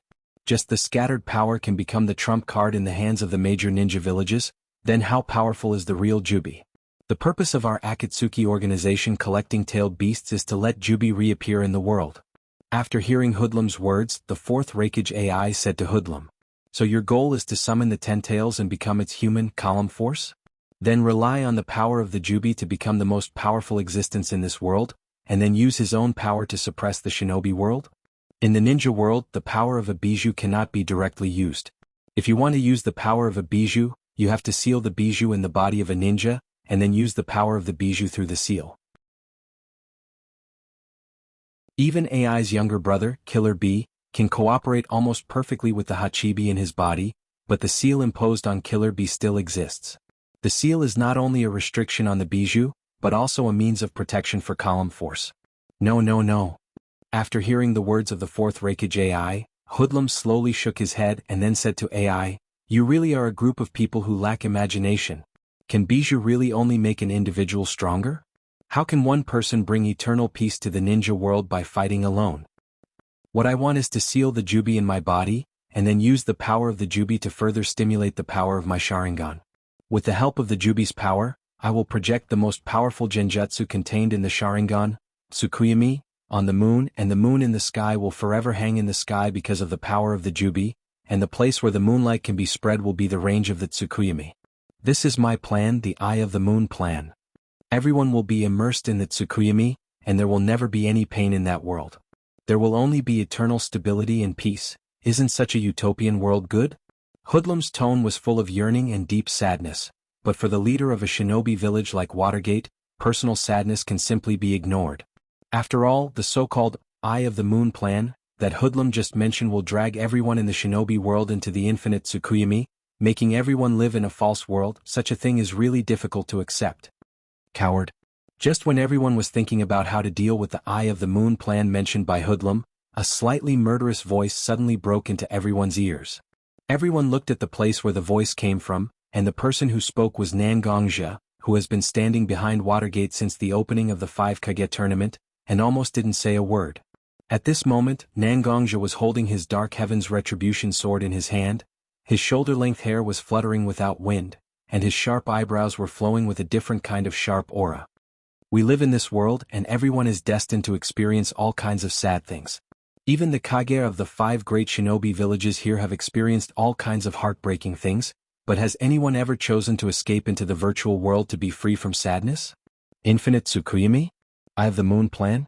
I thought that the Akatsuki had some kind of conspiracy, even if it was just like what Yandame Reikage said, creating a Jubi column force to fight against the entire shinobi world. I don't feel uncomfortable. But what you have been plotting is just to build a virtual world, deceiving yourself and deceiving others. It's ridiculous. There is no way to face his sadness, there is no way to overcome his sadness, even if he really has the same level of power as the 6 Paths Sennin, he is still a weakling. A coward who sees himself as a weakling. If the enemy we are facing is just like this, then this 5 Kage conference is not going to happen. I Nangongja am enough to kill such a coward. At this moment, Nangongja was completely different from the gentle appearance he had at home. If you have to describe it, then Nangongja at home was a sword sheathed, and now Nangongja was a sword that didn't hide its sharpness at all. Seeing Nangongja like this, Terumi Mei's eyes flashed with a trace of nostalgia. The Nangongja who fought with her in the past was not a gentle gentleman, but a brave man who knew how to face difficulties.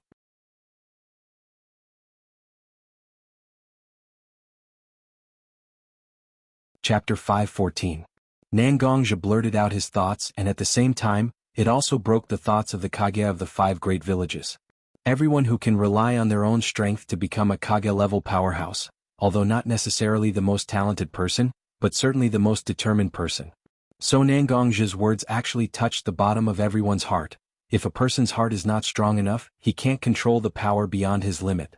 Too much power won't make people stronger, on the contrary, it will bring a person the fate of death. Well said, worthy of the Woodleaf Yama Nangongja.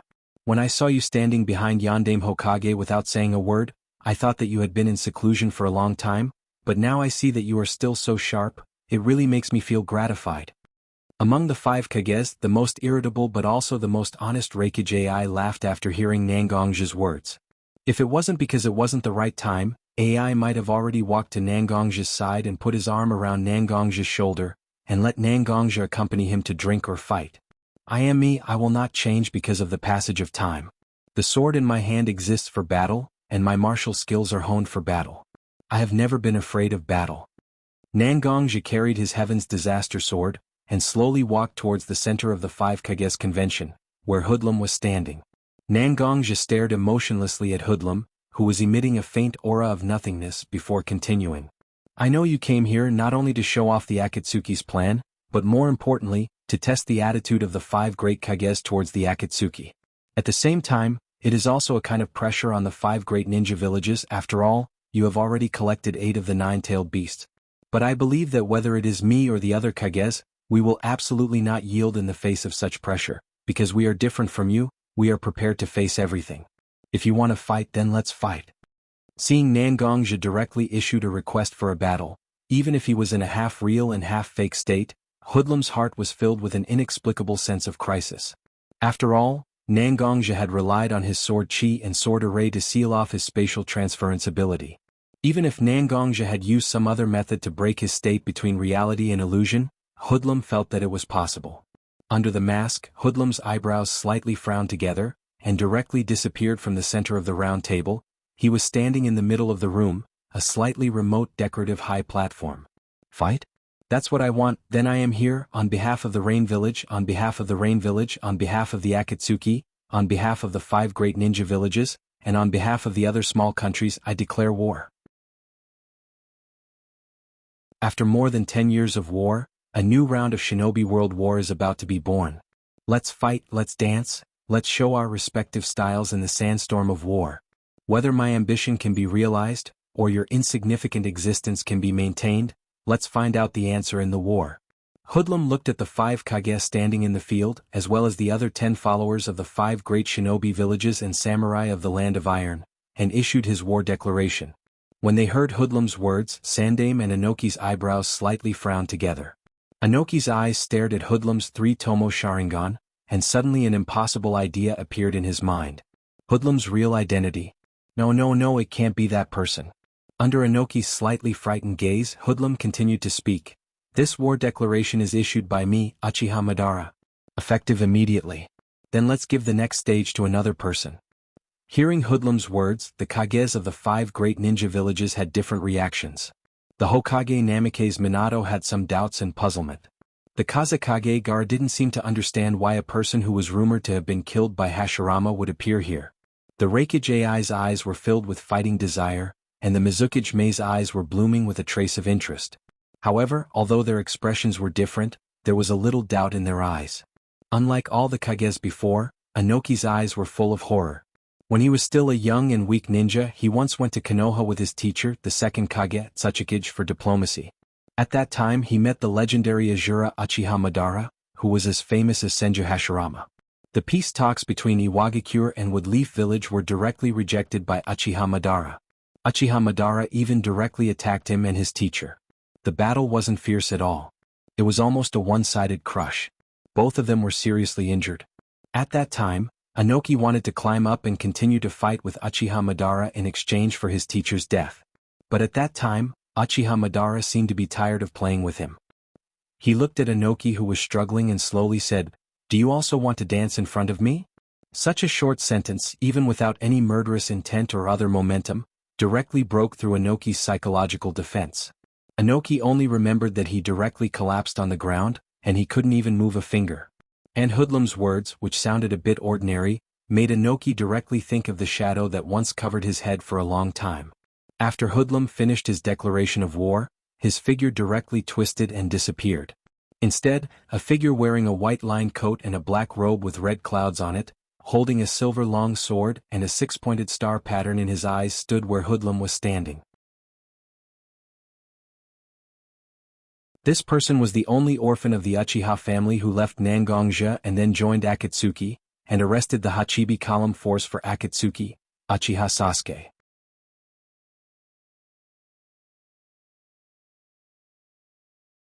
Chapter 515. Although Uchiha Sasuke suddenly appeared at the scene of the 5 Kage summit, Mizukage, Kazekage, and Tsuchikage chose to ignore him at the same time. After all, the declaration of war issued by Uchiha Madara made everyone's mind unsettled. Moreover, Uchiha Sasuke was the traitor of Woodleaf Village. Now, as the 4th Hokage, Kaze Watergate was standing here. It was really not their turn to make a move, right? But just when Watergate didn't say anything, the fourth Raikage couldn't sit still. The Raitun chakra mode was launched again, and a layer of lightning formed by chakra instantly covered Raikage's body. Under the stimulation of lightning attribute chakra, Raikage AI's physical fitness was greatly improved. Like a running thunder, AI almost instantly came to Sasuke's side. "You bastard! Where did you take my brother?" AI questioned Sasuke loudly, and at the same time, his hands were constantly launching various attacks. Sasuke quickly pulled out the silver longsword in his hand. Although he didn't have any sword moves that looked gorgeous, there was a sense of returning to the basics between each move. Every sword attack was just right on the power node of AI's punches and kicks, so although AI's attack was very powerful, he couldn't exert the power he should have every time, which made AI very uncomfortable. "Your brother?" Sasuke also observed Raikage's physical characteristics in the process of fighting with him. He also judged the fact that Raikage came from Cloud Village, so he went on to say, "Is that the Hachibi column force who has been singing weird rap? Your brother wasn't caught by us. We just caught a clone of him made with Hachibi's tail. I don't know where he is now." Sasuke's purpose in coming to the 5 Kage summit was very clear. He didn't want to fight with the Kage of the major ninja villages present, but he wanted to find an enemy who had a blood feud with his family. Therefore, Sasuke hoped that he could not participate in any unnecessary battle as much as possible. After hearing Sasuke's words, although Raikage still didn't stop his attack, whether it was the rest of the ninjas around or Sasuke, who was the target of the attack, they clearly felt that the frequency and strength of Raikage's attack had decreased. Sasuke knew that although Raikage was skeptical of his words, Raikage knew his brother well enough. With his brother's character, he could do such a thing. After understanding this, Sasuke immediately used his chakra to simulate sword aura to cover the long sword in his hand. The slash was aggressive, but it didn't have much murderous intent. Raikage knew that this was actually a signal that Sasuke wanted to end the battle between the two of them. At this moment, Raikage finally realized that it was indeed very inappropriate for an outsider Kage to attack Wood Leaf's fourth Hokage. So, seeing Sasuke taking the initiative to give him a way out, Raikage also directly retreated to avoid Sasuke's attack, and the thunder surging on his body slowly disappeared. Seeing the end of the battle between Sasuke and Raikage, Watergate, who had been standing on the side, also said, "Uchiha Sasuke, tell me your purpose here." Watergate's words were cold, as if as long as Sasuke said any answer he didn't want to hear, Watergate might go berserk. But Sasuke didn't mind Watergate's cold tone. He just pointed the long sword in his hand in one direction and said to Watergate, "I came here for only one purpose, and that is him. An enemy who has a blood feud with me." Looking at the direction of Sasuke's sword tip, everyone was surprised to find that the so-called blood feud enemy, in Sasuke's mouth, turned out to be samurai leader Mifune, the host of this 5 Kages tournament. And after being pointed at by Sasuke's sword tip, Mifune didn't show any panic or confusion. Instead, he was very calm, too calm. "I didn't expect that Akatsuki would still be able to determine my identity even though I've hidden my whereabouts to this extent," Mifune said slowly, but the voice coming out of Mifune's mouth was completely different from before, and at the same time, a cloud of smoke also rose from Mifune's body. When the smoke dissipated, an old man with one of his eyes wrapped around his body stood on the ground instead of Mifune. This person was Sasuke's enemy, Nangong's enemy, and even Watergate's enemy, the leader of Wood Leaf Original Root, Wood Leaf's rebellious ninja, Shimura Danzo. "I didn't think that I would be so careful, but I would still be disrupted by a brat like you, who I don't even put in my eyes. Do you know how strong I want to kill you now?" Danzo's last sentence was almost a roar from Danzo's throat, and at the same time, Danzo expressed his strong killing intent. A lot of smoke rose from the bodies of the Land of Iron samurai who were responsible for the security work in the 5 Kages tournament venue, and one by one, they instantly turned into root ninjas. Although Danzo didn't say anything, every root ninja seemed to have received the mission of this battle before, and one by one, they rushed towards the Kage and their followers of the 5 great shinobi villages without fear of death. The ninjas of Root have undergone extremely terrifying brainwashing. As long as it's Danzo's order, they will sacrifice their lives without hesitation. When the Kage and their followers of the 5 great shinobi villages saw that they actually suffered an unexpected disaster, they naturally didn't maintain a calm mood, and directly fought these root ninjas who dared to provoke them. At this moment, Sasuke wasn't stopped by the root ninjas, but Danzo, intentionally or unintentionally, quickly approached Danzo's side. Danzo held his cane, while Sasuke held his silver sword, and the weapons in their hands instantly intertwined. One's eyes were full of anger while the other's eyes were full of hatred. Two equally negative and equally strong emotions seemed to be gushing out of their eyes at the next moment.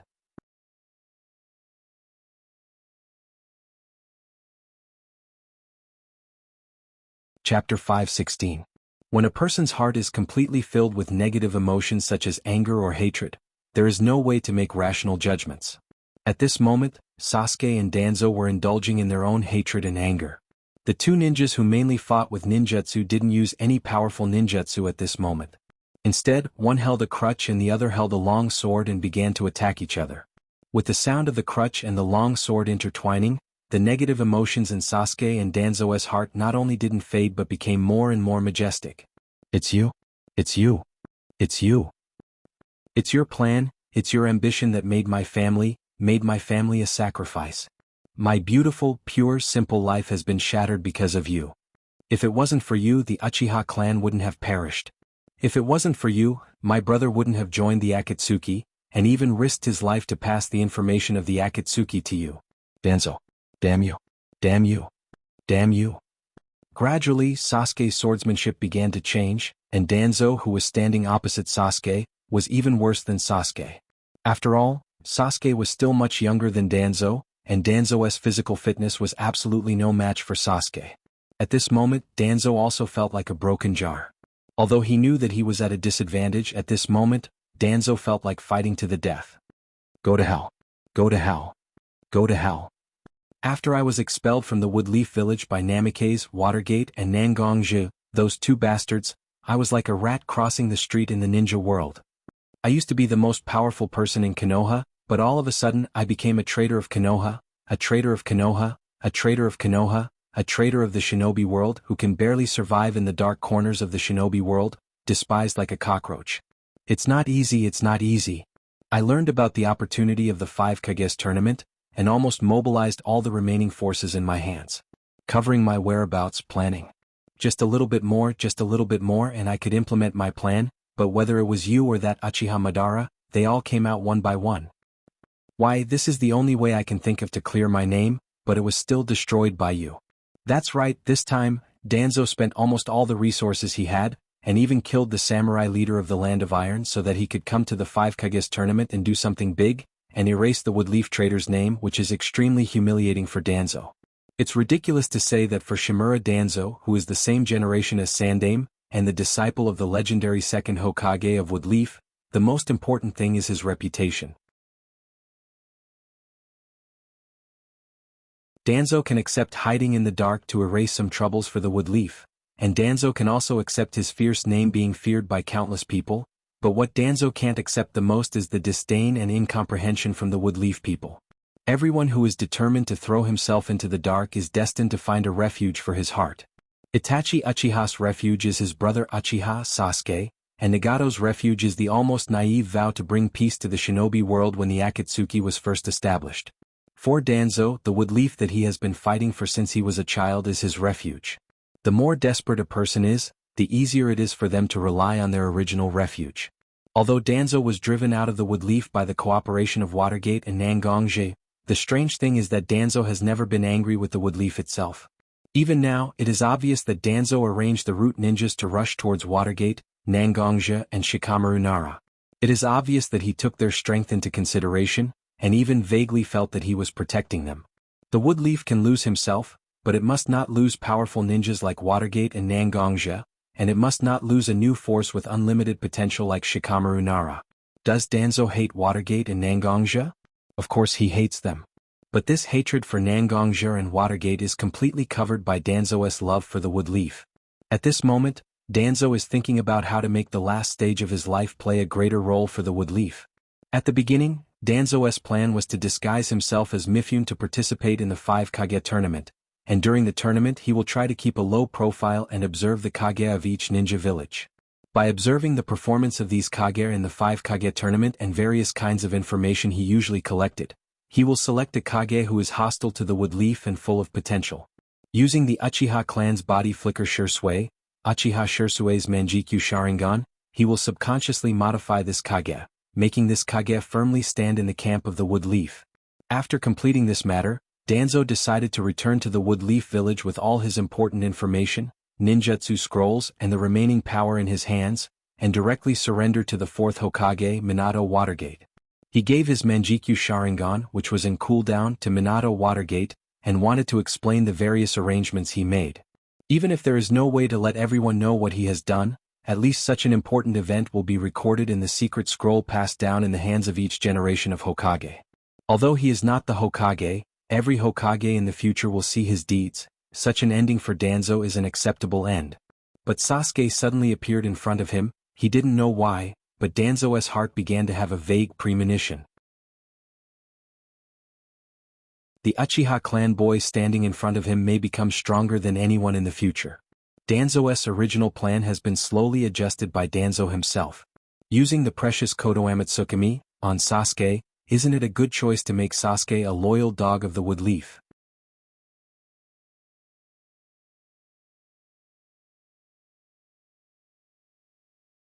Chapter 517. When such an idea appeared in Danzo's mind, the benefits of doing so emerged one by one in Danzo's mind. Within Danzo's knowledge, the most threatening person to Woodleaf village was actually Hoodlum, who had just appeared with Sharingan. Danzo himself had 11 Sharingan as his trump card. In order to quietly eliminate Samboy Danzo, he used one of his Sharingan to use Izanagi. But even so, Danzo still has 10 Sharingan at this moment. Even his right eye has a Manjikyu Sharingan that can perform a super ninjutsu like Kodo Amatsukami. At this moment, Sasuke also has a Manjikyu Sharingan, so can Sasuke be a means to deal with Hoodlum? Danzo was very clear that only Manjikyu Sharingan can fight against Manjikyu Sharingan. When Danzo thought about the gains and losses, he was no longer controlled by the anger in his heart. Only his exposed left eye flashed with a trace of decisiveness and wisdom at this moment. Danzo has decided to use Kodo Amatsukami on Sasuke. Futon, True Void Wave. When Danzo regained his calm, his fighting style also changed back to what he was best at. Danzo's hand quickly formed a seal, and a wind-release ninjutsu quickly formed. A sharp wind blade attacked in the direction of Sasuke. Danzo's sudden change in attack style made Sasuke somewhat uncomfortable. But after all, Sasuke can be considered as a battle-hardened veteran. After discovering the change in Danzo's mentality, Sasuke knew that he can't just indulge in the negative emotions in his heart. What he needs now is not to release the negative emotions in his heart, but to avenge his brother and his clansmen. Sasuke controlled his body and tried his best to avoid Danzo's wind-release ninjutsu, but Vacuum Wave was a B-class ninjutsu. Its movement speed and attack power were extremely fast and powerful. And Sasuke was the one being attacked. There was a time difference in the middle, so although Sasuke tried his best to avoid Danzo's attack, there was no way for him to be completely unharmed. Vacuum Wave brushed past Sasuke's body, scratching a scar on Sasuke's cheek and taking away a strand of Sasuke's hair. But all of this was not what Danzo expected. Because Danzo knew that if he fought Sasuke in close combat, he wouldn't have an advantage. The reason why he used Vacuum Wave was to force Sasuke to retreat and then have a long-range ninjutsu fight with him. But now, Sasuke was so fearless that he directly faced his ninjutsu. It was really unexpected. Sasuke's unexpected action also made Danzo pay more attention to his decision to turn Sasuke into Woodleaf's loyal hound. Although Sasuke's current strength hasn't reached the peak of the ninja world, it's already very impressive. With a little training and stimulation, Danzo believes that Sasuke will make great progress. You must become Woodleaf's loyal hound, Uchiha Sasuke. At this moment, Sasuke naturally didn't know what Danzo was planning. After all, Danzo never told anyone about his plan, and now Danzo changed his target in an instant. But Sasuke knew that this was the best time for him to deal with Danzo. Once he couldn't capture Danzo here, it would be difficult for him to catch the cunning Danzo later. Raiten chakra surged out of Sasuke's body and blessed the silver long sword in Sasuke's hand. The sword light mixed with the thunder produced by Raiten chakra made the silver long sword in Sasuke's hand burst out a dazzling light for a while. It looked like it directly turned into a long sword made of light. Such a long sword is not as simple as it looks. Whether it's the lightning chakra or the sword light, they are not simple things. Each of them has an extremely powerful power. Moreover, Sasuke still had his own trump card that he hadn't used yet.